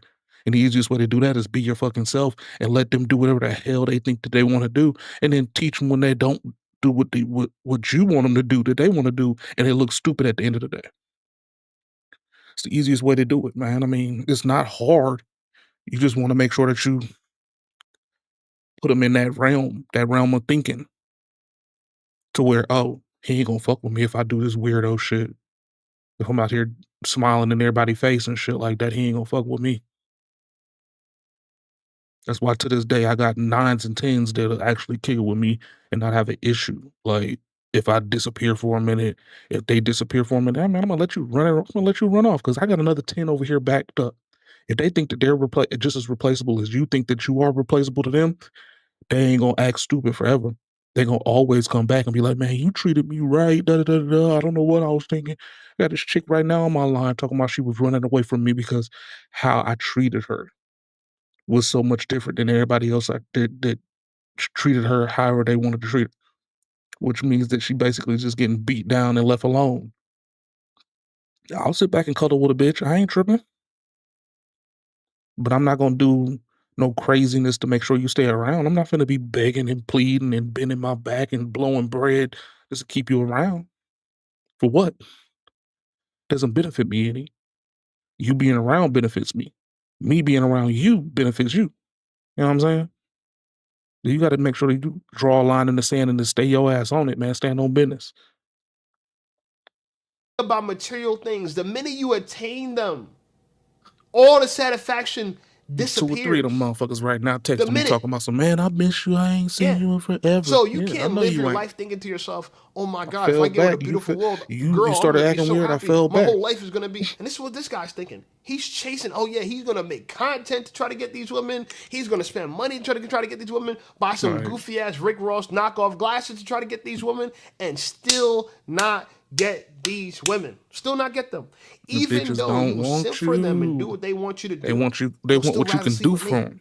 Even though And as I'm soon red as you pill and you trick their blue pill, brain and you tell them and they're thinking exactly what that they they want to can't hear, do nothing they for might you but agree with what you what you're tell saying, them but they that you still want from rather them, hook up with me. then Yeah, you have to make sure you trick their that's brain how it works. into This is doing how it only works. what you So a lot want of them these to do dudes for who you. would say anything to sniff a girl's butt crack, I'm talking to about, drink. I got chicks that I know for a fact people done drop bread in their pocket, like bread.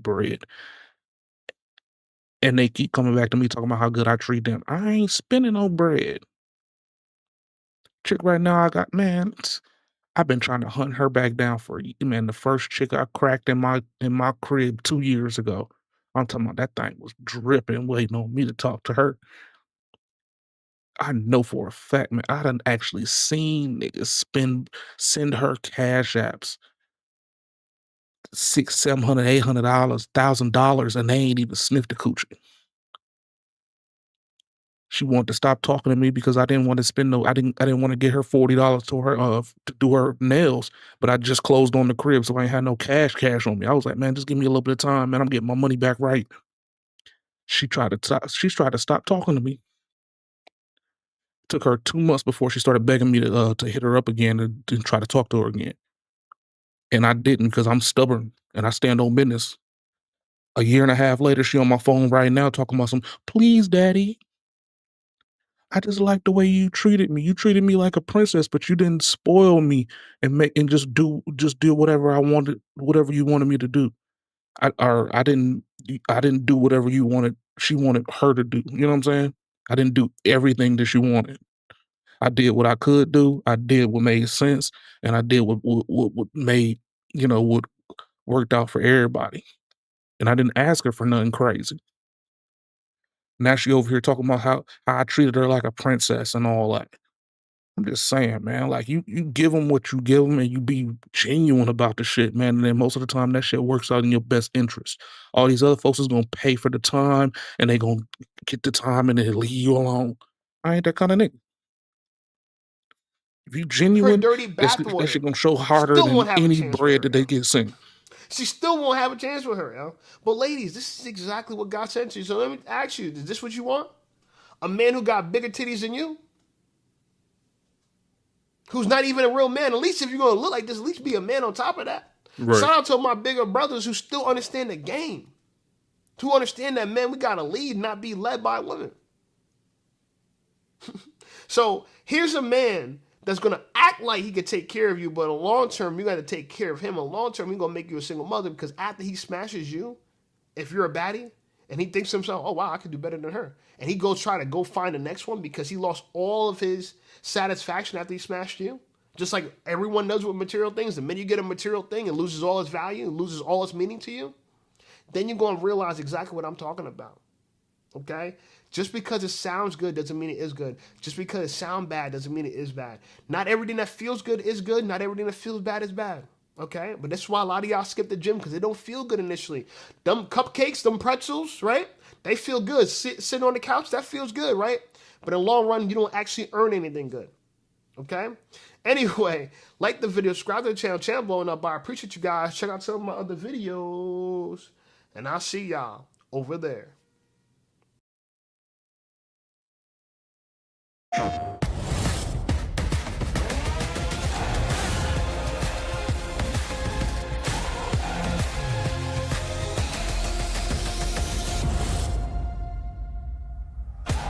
PlayStation.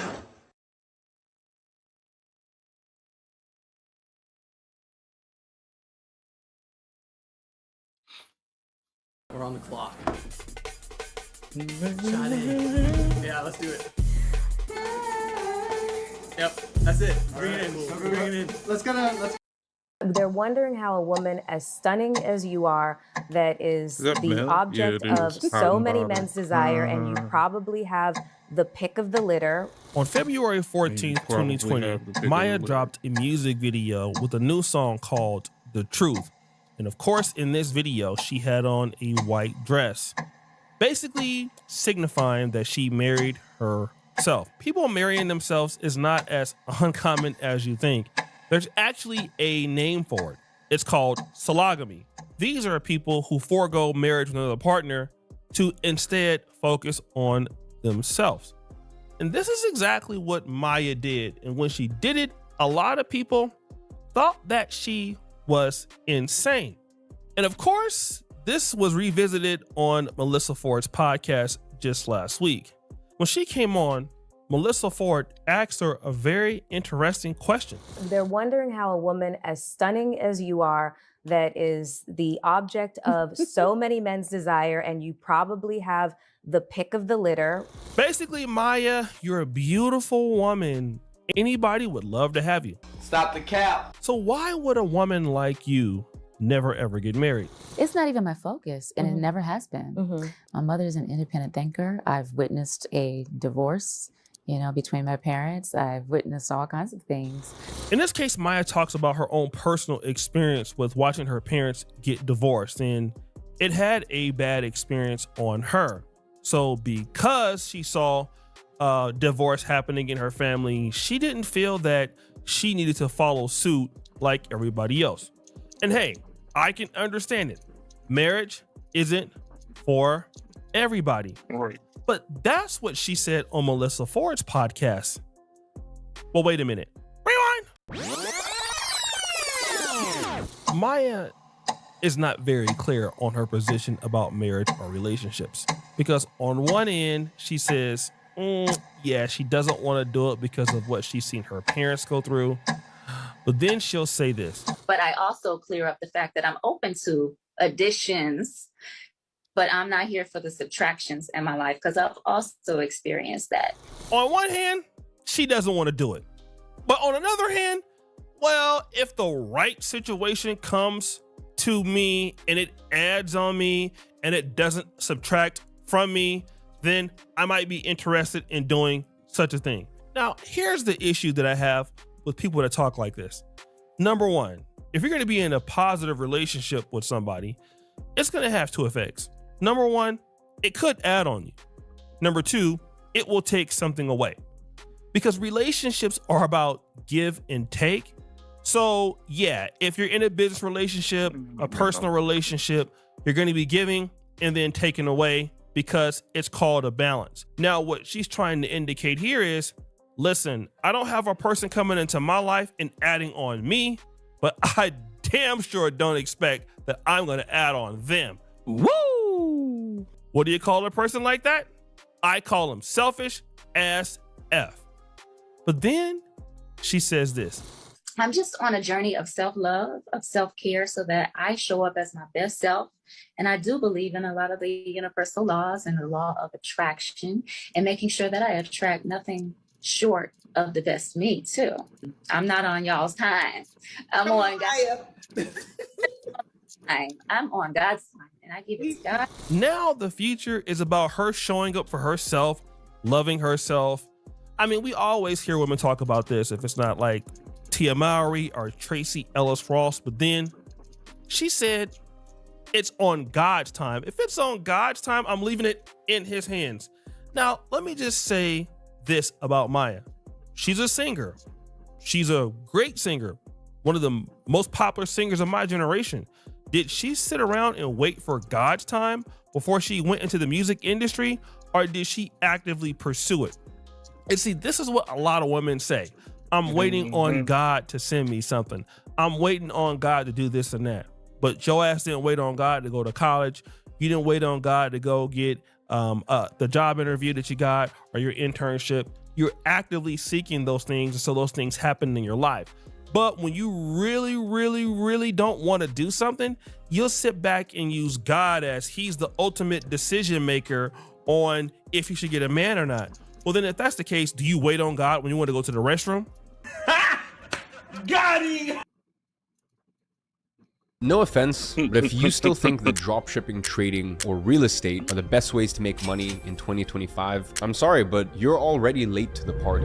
If you're looking to start an online business this year, most of the popular ideas, dropshipping, trading, real estate, are already overcrowded. What's the real opportunity right now? AI-powered faceless digital products. It is the first business model in Got it! Do you wait on God when you want to eat? Or do you get your ass up and get something to eat? Yes, because when you want something, you will go out and get it. But again, that is something that we should talk about now. Because see, Maya's acting as if she's not interested in relationships. Or is she? A few years ago, a group of ladies talked about Maya's situation. They addressed it on a podcast, and the name of the podcast is called Horrible Decisions. Got him! Got him! And so the question went like this. Maya married herself. And I want to talk about if being single by choice is really as liberating or as much of a choice as we are currently talking about it being. You heard that. Let's see what her podcast mate has to say. Single by choice is not real. Explain that. So when I've been single by choice, it's because I wanted to stop dating for that moment. It's because I knew I had to focus on myself to heal from whatever shit happened the last time. Okay. That's the choice. But it's only the choice because it didn't work out. If Maya met the perfect, she would not have married herself. You are single because of your option. So the woman is saying, listen, if the right guy came for Maya and was in Maya's life, she wouldn't feel that way. But the issue with Maya is that her options are very limited. Woo! Okay, now we're actually getting to the crux of the argument. On one hand, Maya is waiting on God to send that magical person, and she's also not discounting that she could be in a relationship or a marriage one day. But on the other hand, she's seen some traumatic stuff in her past. So there's a significant gray area in what she's discussing. But what these ladies are talking about is Maya never had those options to begin with. And this is what Melissa Ford alluded to in the beginning of the video. In the introduction clip, she says, listen, a woman as beautiful as you that had so much opportunity, like, why are you not with somebody or wifed up? And to control the narrative, Maya is saying, well, this is a personal choice. However, despite being very beautiful and successful, it very well may not be a personal choice. And a lot of women are starting to admit that. We equate our value to how many men want to sleep with us, how many men are in our DMs, and how many proposals we got. Not marriages, proposals. But here's the thing. If all these guys want us and we want none of those guys, then we have no options. And I think that's like a hard pill for us to swallow. Like, we don't want to admit that, but we know deep down inside, like, we go to our message requests or our DMs or our text messages, and it's just full of guys that want to sleep with us or, talk about our bodies. We realize, like, damn, we ain't got no options. Because really, you only consider the guy's options that you actually want. Listen to what the lady says. She says, listen, there are guys that want to sleep with you as a woman. There are guys that are in your inbox. But this does not indicate that these men are the ones that you want, because they're really not the ones that you want at all. And so this is what she's discussing, and this is what a lot of women have conflated. The whole idea, because there are men wanting to date me, wanting to take me out, wanting to... That must mean that, I have real options. But the reality is that you got to have something to give and something to offer for a man to want to deal with you. Now, again, we heard Maya say she's okay with the whole idea of a man bringing something to her life. She's technically okay with a man adding on what she has. But the big issue is that Maya is so stuck on herself, she's not in a position to be worried about anybody else. And that is a person that is self-aggrandizing. A lot of ladies take this position and then wonder why they're single long term. And it's simply because you don't have enough to offer somebody, or even believe that you need to offer somebody something long term to be considered in a relationship. And that's very telling, because it's easy to say that when you're beautiful like her and you have the success like her. But Maya has not really put in a whole lot of serious effort into the right person, because she's beautiful, she's famous, she's light-skinned. I mean, she's exceptionally feminine. So most dudes would have loved to have somebody like that as a wife. But the reality is you feel like you don't need to give a man anything, and so you don't. And as time goes on, you just get out-competed. Listen, you could be the baddest chick on earth with the biggest butt, and you could have the nicest smile and the nicest personality, but if you don't have something to offer in a relationship with a man, especially a valuable man, he can really forego your looks. Like, a man don't have to have a woman with exceptional looks or an exceptional body or a woman that's light-skinned to have a long-term partner. A man needs to feel like he's in a relationship with somebody that is appreciative of him and wants to see him grow long-term. Now, that is what a man ultimately will choose. He might not choose a woman that's just necessarily beautiful, but he will choose the woman that is right. And just because you are sexy, it don't mean that you're right. And this is the problem with ladies like Maya, because they will dress it all up as if it's a personal choice, but really men have the personal choice and if they're gonna marry you or not. And the more that you're like Maya and you make more money and you have more access, the harder it is for you to get a man, because I mean, a man just can't accept anything from you. I mean, look at Halle Berry. I mean, we see it now. When she was much younger, she had a lot of greater opportunity. And as she got older, the men were less and less and less powerful and less prestigious. And she ended up with, I mean, whoever she's with now, Van Hunt. And no diss to him, but he's not David Justice. He's not on the same level as Bilal. I mean, I don't think so. So, you know, if you don't have that mentality that you need to offer somebody something that is valuable, you will just get overlooked, because again, you're not just dating the regular guys on Instagrams or the thirsty dudes like O'Shea Duke Jackson is in your inbox at that point. Now you're dating and trying to get with dudes that have money, that are millionaires, that have a lot of access, that have a whole lot of opportunity, and their opportunity is just not limited to black women. It's limited to the entire world. These guys have a lot of money, and you have to actually get out there and compete with other women for these men, and you just don't want to compete. And so because you don't want to compete, you make this up. So guys, what do you think? It's your boy O'Shea Duke Jackson back at it again with another episode of The Celebrity Junk. Appreciate you for all that you do. Subscribe to the bell. We're out.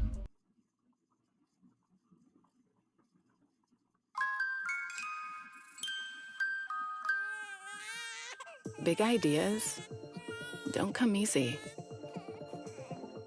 But when you get one, use that moment of clarity to create a new reality. To turn your pastime into your full-time. Your personal style into your signature brand. Your homemade recipe into a household name. Your daydream into your dream job. Ooh. Your talent. Knocked over my coffee cup with one nothing in it, so we good. Many people understand the idea Back to of back getting along, O'Shea's. especially when it comes to Back to women. back O'Shea. The older a woman gets, the less opportunities she may have, depending on what she looks like, where she lives, and her educational achievement. And a lot of women out there are pushing back on this whole idea. But I also want to say, like, whenever people try to scare women, like, oh, you're gonna end up alone, or no one's gonna find you attractive, that is not scary. I just want to first and foremost say, women have a life outside of men thinking they're attractive. Now, to be fair, a lot of women in their older ages are still beautiful. I mean, if you look at somebody like Lisa Ray, you look at Amber Rose, a lot of women are still looking good in their 40s and 50s. Hitting the wall is not because you're older. Hitting the wall is basically when you can't get what you used to be able to get, all right? In sports, we call that father time, right? That means you're no longer in your prime. Some people's prime is longer than others. Let's look at LeBron James. But simply, you cannot get what you used to get before, despite what you look like. And in the case of Stacie Dash, that is exactly the truth. Stacie Dash in the early 90s, especially when she came out with the movie Clueless, I mean, she was a heartthrob. Almost every dude in Black America wanted Stacie Dash. I mean, she was just beautiful. The attitude was very feminine. And of course, we all know at certain points, she became this real staunch Republican, okay? And a lot of the conservative talking points were against Black people. But we also noticed that before the party switch, she had all white husbands. Brian Lavelle was one, then that ended. James Mabey, then that ended. Emmanuel Zareb, that ended. And Jeffrey Marty, that ended. 4 white men married and divorced in 15 years. Then Stacie Dash basically had a whole bunch of trauma with like alcohol, something like that. Stacie Dash had some issues with like sobriety, whether it be alcohol or drugs. And so now she's basically on TikTok making funny videos. And this video here has been really disturbing. It's Stacie Dash dancing to a song, okay? And again, if you look at it, it's you know, just her trying to have a good time, but not everybody is thinking like it's a good thing. People think that this is actually a cry for help. Let's look at some of the comments. Man, this is a white guy. Man, I remember back in the day, you were way out of my league, but now you are way, way out of my league. This person is being nice. Miss Bonnie, hey sis, looking great. And again, you do have those people who were basically, you know, showing her some love. But this person goes, it's giving Britney Spears 2.0. Then this person goes, you said you wasn't with us, Stacie. Be careful with the ninja emoji, because she put that there on her status. She put that there in her description. Ronnie said it's a no for me. And it's not the fact that Stacie Dash is older or, you know, all of that, but that's interesting. All of a sudden now it's what you do ninja.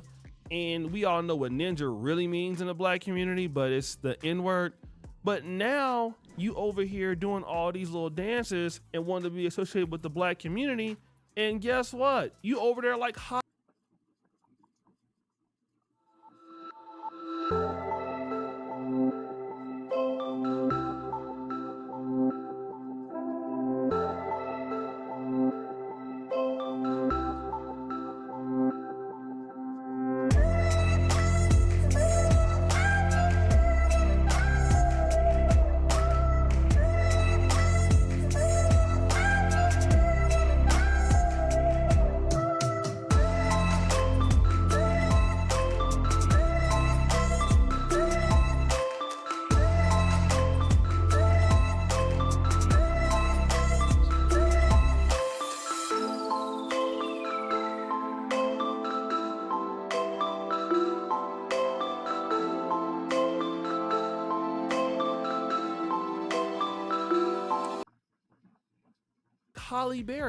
Holly Berry is the same thing. Married all of those white men and was dealing with all those white men, then ended up coming back to Black men in the case of Van Hunt. And guess what? All of that buffooning and all of that talking down on Black people got you what in the end? It got you nothing. I mean, we see it in all the cases on social media. Look at Myron on Fresh and Fit. All of that, you know, thirsting for white zaddy, begging for white zaddy's approval, you know, saying everything to get attention. The question is, do them people respect him? No. What about our good brother Donovan Sharp? All that hating on Black people, he got him with a white single mom and all of this. He could barely even crack 1,000 views. Why? They don't care about you. Same thing with Stacie Dash. All of that buffooning, hating on black people, it got you where? I can see if you gonna buffoon and hate on black people and then it gets you somewhere for the rest of your life, but it's temporary because they don't even want you. And it's not gonna matter if the men that you want in your life that you got to pay for don't want you, because the reality is again, like ladies like Stacie Dash, they don't see the issues in their own lives, okay? It's everybody else's fault. And then they come around and talk about black society, blame black men, and then you look at them in their 50s and their 60s, and of course they're still attractive, but the question is, why isn't anybody wanting to deal with them? And it don't even really matter now the age. If you look at a lot of ladies, even younger than her, you know, you look at Tia Mowry, you look at Keisha Cole, which is younger than her, and you could even look at some ladies in their 20s and 30s. I could argue that some people would say women are hitting their wall in their physical prime. You have women who are in their prime, beautiful. I mean, you could say Keke Palmer, ladies like that, right? I mean, and then people just don't want to put up with your attitude. And this is what's happening right now in the world. Men are a lot less likely now to put up women's attitude than before. It's just the reality of what it is. Look at Brittany Renner crashing out with PJ Washington. Before, like 20 years ago, women like Brittany Renner, women like Stacie Dash, you know, if they're in their 30s and 40s, hey, dudes are still gonna be there spending money on ladies. Here's what happened. The internet destroyed all of that possibility. It's just over now. Now it's just so much easier to go and talk to women everywhere. I mean, you know, you got the passport bro thing. You got bros going out there to, you know, Thailand, flights is cheaper, the world is more accessible. So now men know that they don't have to put up with certain stuff, and what it's doing is making women cover more ground than they had to before. Back in the day, if you lived in a city like me, Sacramento, California, I lived in Del Paso Heights, which is in the North Sacramento, black sector, okay? If you come from Sacramento in the black community and you look like Stacie Dash, I mean, hey, it's not a lot of women that look like Stacie Dash in Sacramento. And then if in my time, you really didn't want to be going to other parts of the city. Like you didn't want to really be going to South Sacramento. You didn't want to be really going to Oak Park. Definitely didn't want to be going about the Oak Park. There's 8 billion people in for the no world. damn reason. And 8 billion. So a lot of black people was stuck in a sector of the town. So, you know, if you have a chick like her and then, you know, you lose her, you have a scarcity mindset. Now somebody like Stacie Dash is lost, and now in Sacramento or any other place on the West Coast, it's not even a thing to consider somebody white more or less than you did in the 90s, somebody Hispanic more or less than you did in the 90s, or somebody else mixed, or somebody else from a whole nother country. All of that's in play now. And then with the rising prices and women being too hard to deal with and men not seeing the real return, men start to weigh that and say, it's easier for me to get rid of you, right? Before it was like, nah, you know, I gotta deal with her, I gotta see what's up. But now dudes are sitting back and thinking about it logically. Look, man, you know, I can bet on the fact that I can replace her, no matter how much it hurt. If I get rid of her now, it'll hurt, but it will hurt longer if I keep her there. And if you look at the, like somebody said, the 304 facts, you see all these problems in their life, 4 marriages, 4 divorces, white men, a lot of men can add that up and immediately place her in the clapper zone. Back in the day, I'm gonna tell you, when I was coming up, dudes would meet somebody and she will have all these problems, and you know, you be listening to her and she'll be like, oh my God, he really did me wrong. And you'd be like, nah, baby, I understand. Yeah, he messed out. You know what I'm saying? I'm gonna make sure that you never hurt again. And really believe that. And you know, it wouldn't be until you start going through problems with her that you start seeing her issues.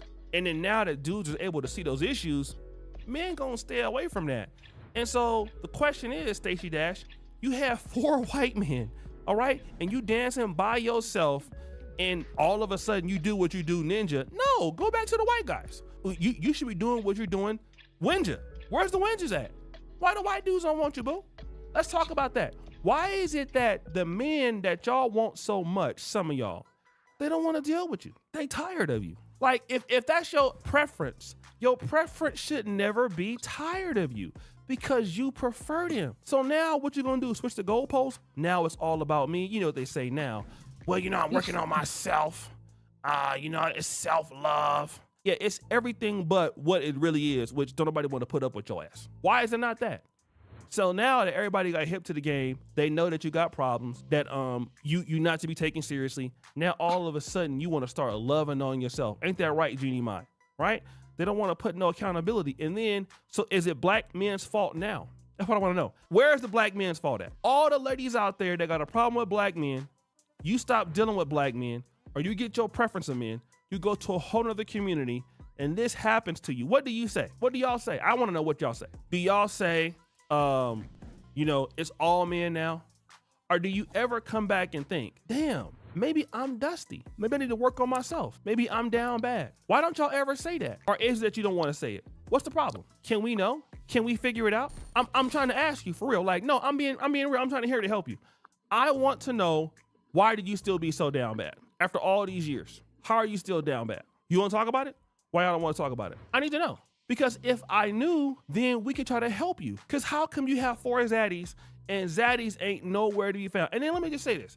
You might have some zaddies in your inbox. You might. You might have some zaddies in your inbox. But guess what? Them ain't the ones you want. You want them zaddies that got money. You want them zaddies that got properties. You want them zaddies that's doing everything in the book. The problem is with those same zaddies, they got opportunities. And zaddies with opportunity, just like black men, don't want to put up with no BS. So there you will be doing a struggle ass dance by yourself, offbeat, in the corner of a house somewhere, looking silly every day. So guys, what do you think? It's your boy O'Shea Duke Jackson back at it again.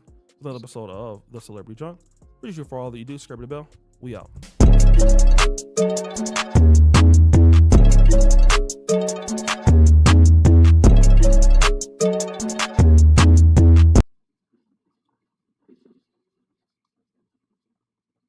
I'll teach you how to do this with Niji Journey. Here's how. Go to nijijourney.com and click Edit. Upload your picture. And click on Retexture. Blueface went online and made this wild allegation that went viral that said that you and Offset had slept together behind Cardi's back. You haven't talked about it. Cardi hasn't talked about it. She responded and said she didn't know if it was true or not, and she said that's me and him is broken up. That's Right. what she said. Right. What? I guess I'm just wondering why any sane man, especially a married, famous, rich man, would mess with Chrisean Rock at this point. Yeah, and Cardi's call to clear it up. Cardi's call was just like, at that time, I don't know if the world knew it, but they were separated. Offset and Cardi was separated. Remember how Blueface was out here in December of last year, exposing Chrisean Rock for having an affair with Offset? As usual, we all believed that man was being untidy and that it was a lie. However, it appears that it wasn't, as it was recently revealed that Chrisean is finally talking about why she slept with Offset, claiming that she did it to exact revenge on Cardi B. For those of you who were aware of it at the time of the incident, you recall that it began when Janet, Chrisean's former best friend, said in a live video that Chrisean had told her everything about hooking up with Offset in his and Cardi's house. Chrisean then said that she intentionally left her ring there so that Cardi would discover it and become enraged, according to Janet. You guys didn't know this, like Hispanics are just way more popping. Like Cardi B, Chrisean, come on. And then you was a home wrecker, so it's like you try to home wreck Cardi B shit because you want to be like her. So it's like, what did you say? You left your earring or your ring on purpose so Cardi could see it? Oh yeah, that's when I went all out. That's when I was like, we committing adultery now? Oh girl, that's not God. That's how I knew how to cut people off.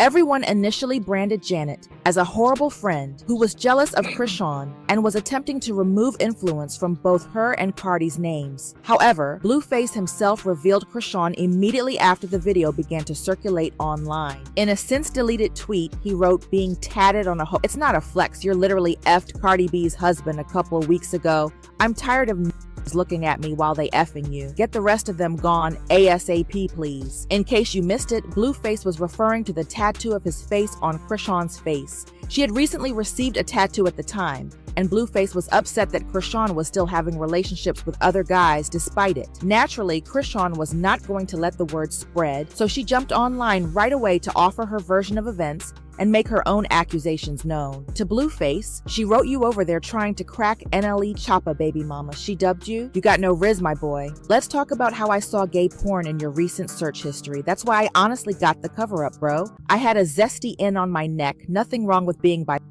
Just let it before she fall in love, weirdo. You just crashing out making this up, but be the one calling to see if I started it yet. Azul, go to bed. Now to all of that, Blueface came with Gracie and responded with, so you ain't F. Cardi's husband November 10th at 4 a.m. in their house in LA. I'm making this up. Since Offset and Cardi's relationship was already in a precarious state, he was obviously not going to miss this opportunity and promptly took to the internet to give his version of events. He penned, I ain't never talk or touch that lady. Real talk, man. You need some help. Again, Blueface, obviously pained by the situation, took to his page to leave a final note to Offset where he wrote, if the truth tears you down, you live in a shameful life and I feel bad for you because I ain't never gonna lie on my dick. If I hit it, I'ma admit it. Simultaneously, Cardi B unfollowed Offset and subtly hinted that she was done with him, calling him dead weight. Scared to find out because I've been single for a minute now, but I have been afraid to not afraid, I just don't know how to tell the world.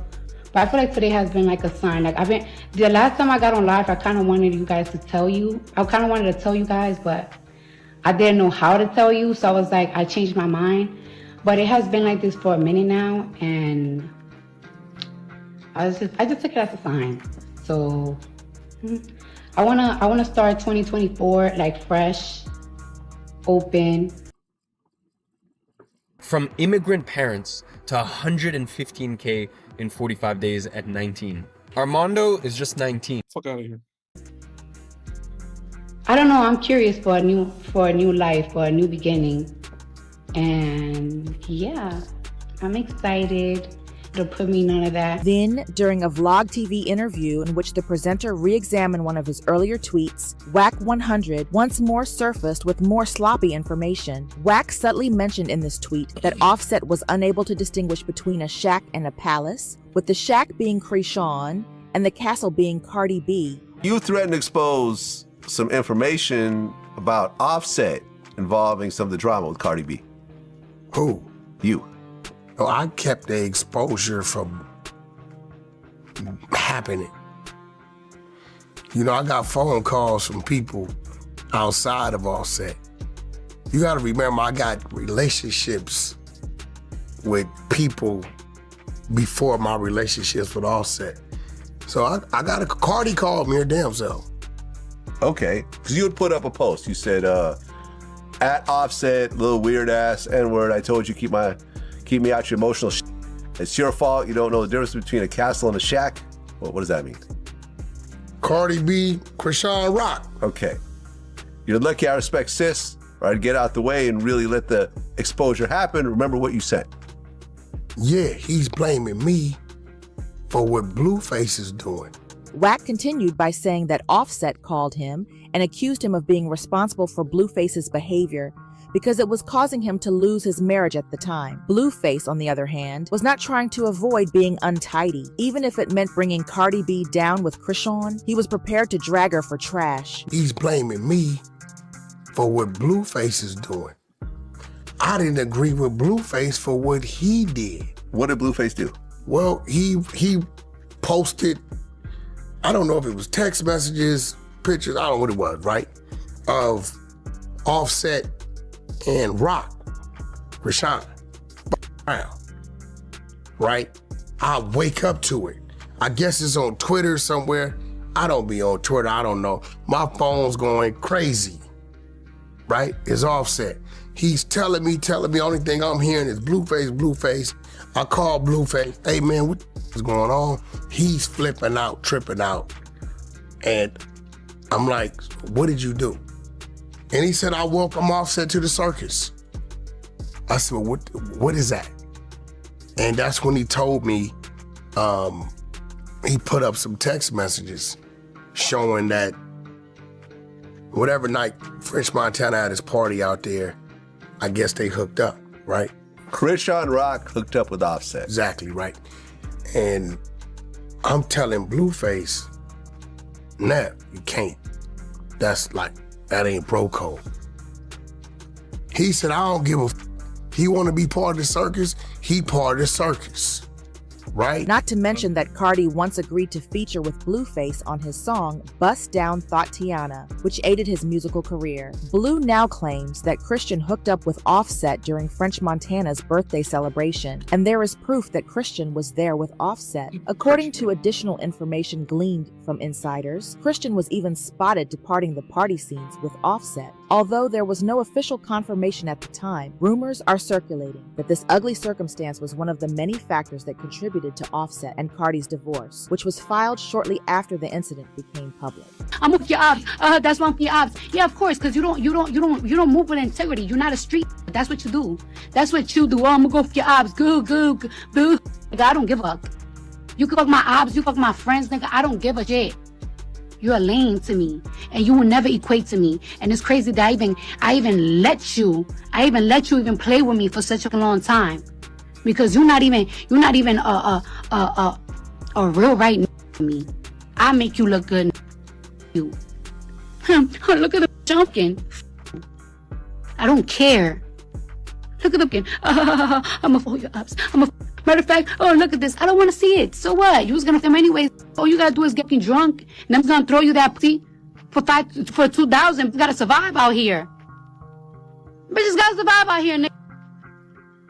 Oh, now I'm with them. Now I'm with this. Okay, you could do that. You was gonna do it regardless. You go to a club and you probably get drunk. You give them 2,000. You was gonna do them regardless. Them gotta survive. Thicker, fuller hair starts with Hims. Discover sprays, chews, and serums made with These hungry out here. Additionally, Blueface was publicly threatening Offset, saying that he would make an example of him by having someone tap his shoulder to let him know that he was touchable. I'ma stand on what I said about Offset. Offset smiled about his wife, sent them threats. That's why. So you know, we had somebody just tap on his shoulder and let him know he's touchable. So you know, I'm not worried about Offset no more. That's why. That's why Wack posted what he posted. And yeah, all right. I'm the big bad wolf, schoolyard crip. Yeah, homies. Welcome to the circus, kid. That's why.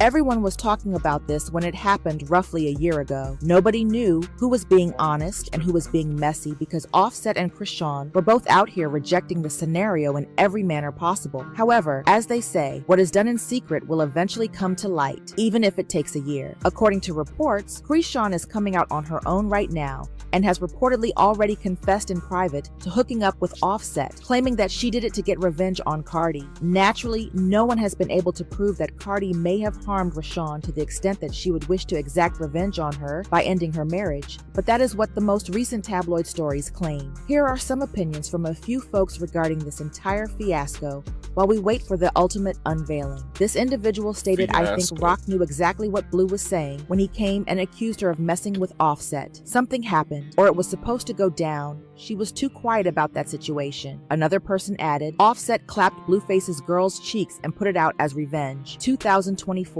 Craziest logic ever. And finally, till this day, Chrisean has never denied it. Hey, we would want to hear what you think. At the time, did you believe Chrisean was guilty as accused? And is it all for attention and power now that she is supposedly bringing it up again? Please share your thoughts in the comments section below. Do not forget to view this next video, Boo Boo, and hit the like and subscribe buttons, because it becomes equally messy.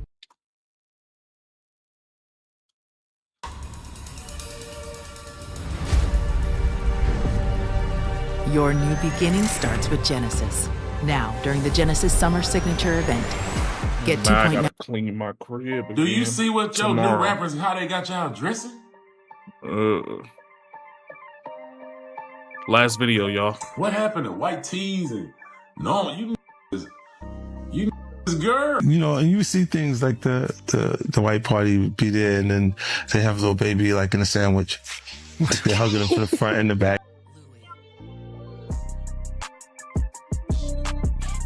Is trying to separate himself from the industry, like he doesn't have to party with them. You guys have to understand, they had a party with men walking around with their butt cheeks out, like Keke Palmer. I think Lil Baby is bisexual. Slim Thug just let the cat out the bag, and he did it with the coldest smirk ever. He straight up dropped the one name Lil Baby has been ducking and dodging for years. His alleged sugar daddy. Forget the quiet whispers, forget the half-baked blogs. Slim didn't dance around it one bit. He looked dead into the camera, leaned back like he was enjoying the show, and aimed straight for the jugular. According to him, Lil Baby has been moving different because of a secret affair with none other than music power player Michael Rubin.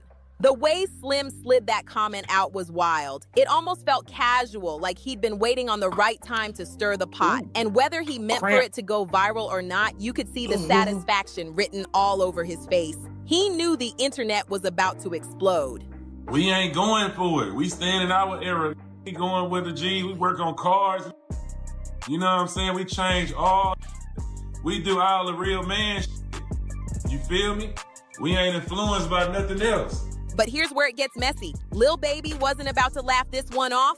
The moment Slim's little slip-up hit the blogs, Baby lost it. He went online spazzing, calling out people who don't mind their business, dropping heavy threats, and even saying if he ever saw Slim in person, it was on site. Fans couldn't believe it.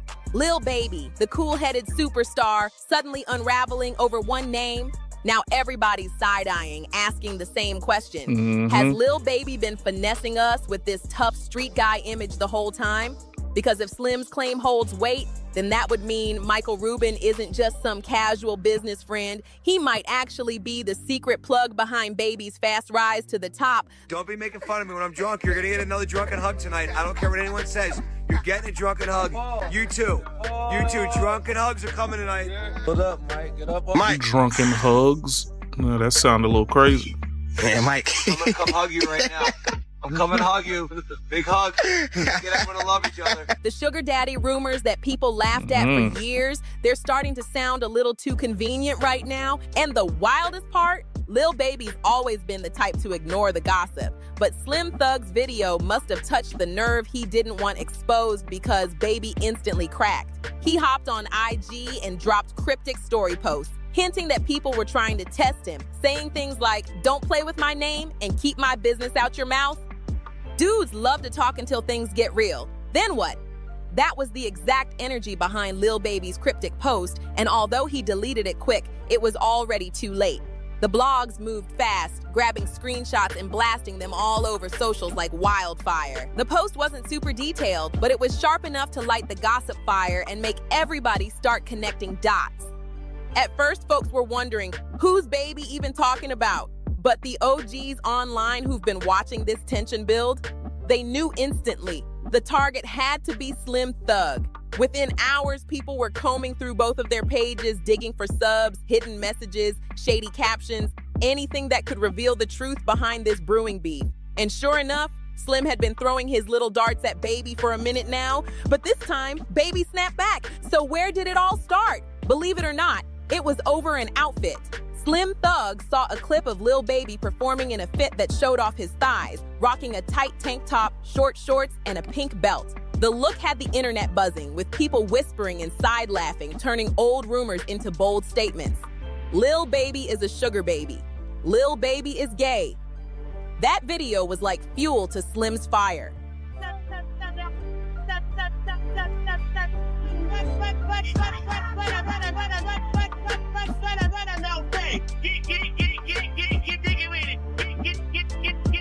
The second Slim Thug caught wind of it, he didn't hold back. He hopped online, face tight, brows furrowed, looking mad pressed, and let the world know exactly how he felt. Slim went off saying this was proof of everything wrong with hip-hop right now. He claimed Baby wasn't keeping it authentic, even straight up saying Lil Baby was moving like a girl because of how he dressed. You could feel the irritation in his tone, like he wasn't trolling for laughs. He was seriously disgusted.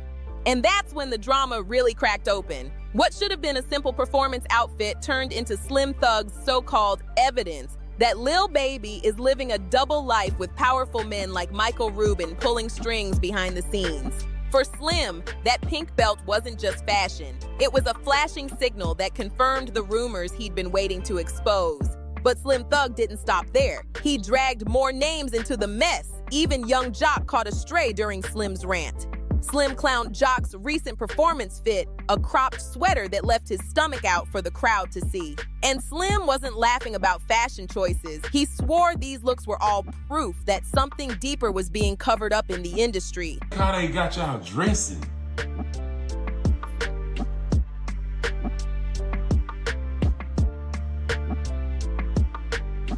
Do you see what your new rappers, how they got y'all dressing?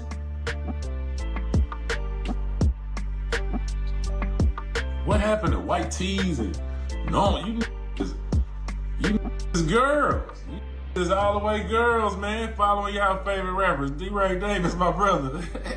Yeah, man. Hey, man. That's in the flu in my era. I'ma just say that, man. You know what I'm saying? You better put your towel tee on or something, man.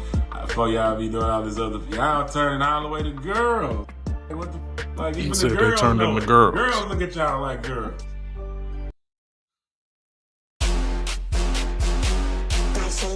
Add a little, go, go, go. Tall and proud, under control.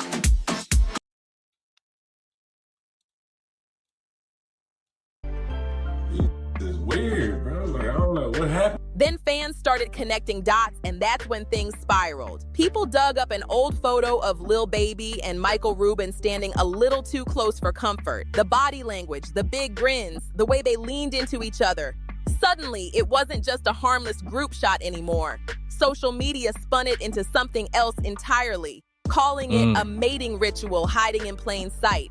And right on cue, 50 Cent poured gas on the flames. He reposted that same pic with a shady caption basically saying, "What the hell is going on here?" That single move sent the internet into absolute chaos. Fans rushed to Twitter, Instagram, TikTok, everywhere, digging through old receipts, old footage, anything that could back up the whispers that Lil Baby and Michael Rubin's bond might have gone way past music deals and casual hangs. From that moment on, every single picture of them together became evidence. What used to look like regular selfies now looked like hidden proof. Conspiracy threads started blowing up overnight, with fans swearing they had cracked the code. And then one particular shot had people losing their minds, convinced it was the smoking gun tying Lil Baby and Rubin together for real. But before we dive into all those so-called receipts, let's break down who Michael Rubin really is, because this isn't just some random industry dude Baby got cool with.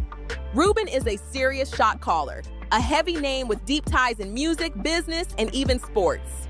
Sure, a lot of folks just know him as a music executive, but his rep goes way deeper. He's been linked to some very shady dealings, especially behind closed doors with powerful men. And here's where it gets even messier. His name has popped up more than once at those infamous all-white parties that Diddy used to host. You already know the type of stories that swirl around those events. To some people, that connection alone speaks volumes about what Rubin might really be into, and why Slim Thug is dead set on exposing the whole situation. For years now, whispers have been floating around about how Michael Rubin seems to have a little too much interest in Lil Baby. Wherever Baby pops up, Rubin's not far behind, posted in the background at white parties, sliding onto private jets, flashing grins at courtside seats, or casually popping up in billionaire circles like he owns the place. It's like his shadow is stitched to Lil Baby's every move. But here's the thing. People say Rubin isn't just the money man greasing wheels for Baby's career. Nah, they claim it goes way deeper. Some fans even swear Rubin is the hidden hand shaping Baby's entire image, pulling strings behind those sudden changes we've all been noticing these past few months. And this is where Slim Thug's commentary hits harder than people thought, because what he's been exposing doesn't just make Baby look suspicious, it straight up cracks his whole cover wide open. Take that performance video Slim had so much to say about. Everybody clowned the pink belt and short shorts, but look closer. There was something else hiding in plain sight. Fans noticed the brand new tattoos on Baby's thighs, the giant 90s baby ink stamped across both legs. And if that wasn't enough, he had another one stretching down his lower left leg that read CBFW. Now, normally tattoos wouldn't raise an eyebrow. It's hip hop, it's culture. But this is Lil Baby we're talking about. For his entire career, he's been known as the rapper with zero tats. He even did interviews where he explained why, saying he purposely stayed away from ink because he didn't want to look ghetto, especially if he wanted to step back from music later and go legit with business deals. I hear that you say that you don't have any tattoos at all? Nope. So what's the reason why you made sure in a world of tattoos, you don't have any? Being younger, like, I don't want no tattoos. I know I'm gonna have something to do when I get older. Yes, sir. Put my money in, I don't want to be like a thug. Like, even though, like, I'm almost a thug. I was a thug. Yeah. I don't want to be no thug. You feel? I don't want people to look at me like I'm a thug. You know what I'm saying? That ain't what I want. People with tattoos, and to me, you look like a thug. Damn. Only time I can see me getting a tattoo, like, it gotta be real sentimental to me. Like, yeah. Sounded smart, sounded calculated. So why out of nowhere does he flip the script, going from no tattoos at all to blasting giant pieces across his thighs? Fans said it looked less like a style choice and more like a statement. Almost like someone convinced him to change up his identity, to show off something new. The switch up was so bold, it had people whispering that Ruben's influence might have played a role. Was Baby making personal choices, or was he taking orders from somebody bigger pulling strings behind the scenes? The second that performance clip hit the internet, people wasted no time. Screenshots were flying, folks were zooming in on every detail, and captions started popping up left and right. Some calling that thigh tattoo a straight-up brand, marking Lil Baby as Mike Rubin's personal boy toy. That's when Baby must have realized the chatter was getting too loud, and he needed to get ahead of it before the rumors spun completely out of control. But instead of shutting things down, his so-called explanations only turned up the volume. I am changing the world around me into a historic Japanese painting. Wow, and let me explain how I bring art history to life. I use Envato. They have every type of asset for any... Yeah, man. I ain't even got enough time to go through the rest of that video, man. It's got about 15 more minutes of that video, man. That's an AI type situation, man. I ain't even got time for it. We gonna go on and get up out of here, man. We gonna pop up on here tomorrow. Do my usual stream. You already know what it is, man.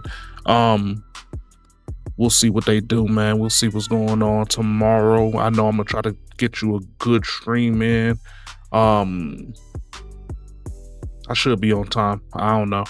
I gotta wash this hair, man. So I might be a little late tomorrow. But we gonna get this shit out, man. We gonna get this shit out. All love, all respect, man. Praise to the Most High. You already know what it is, man. Be safe, be blessed. And if you make some money when I'm not around, make sure y'all bring a receipt so I know you ballin'. Y'all be easy, man. Peace out.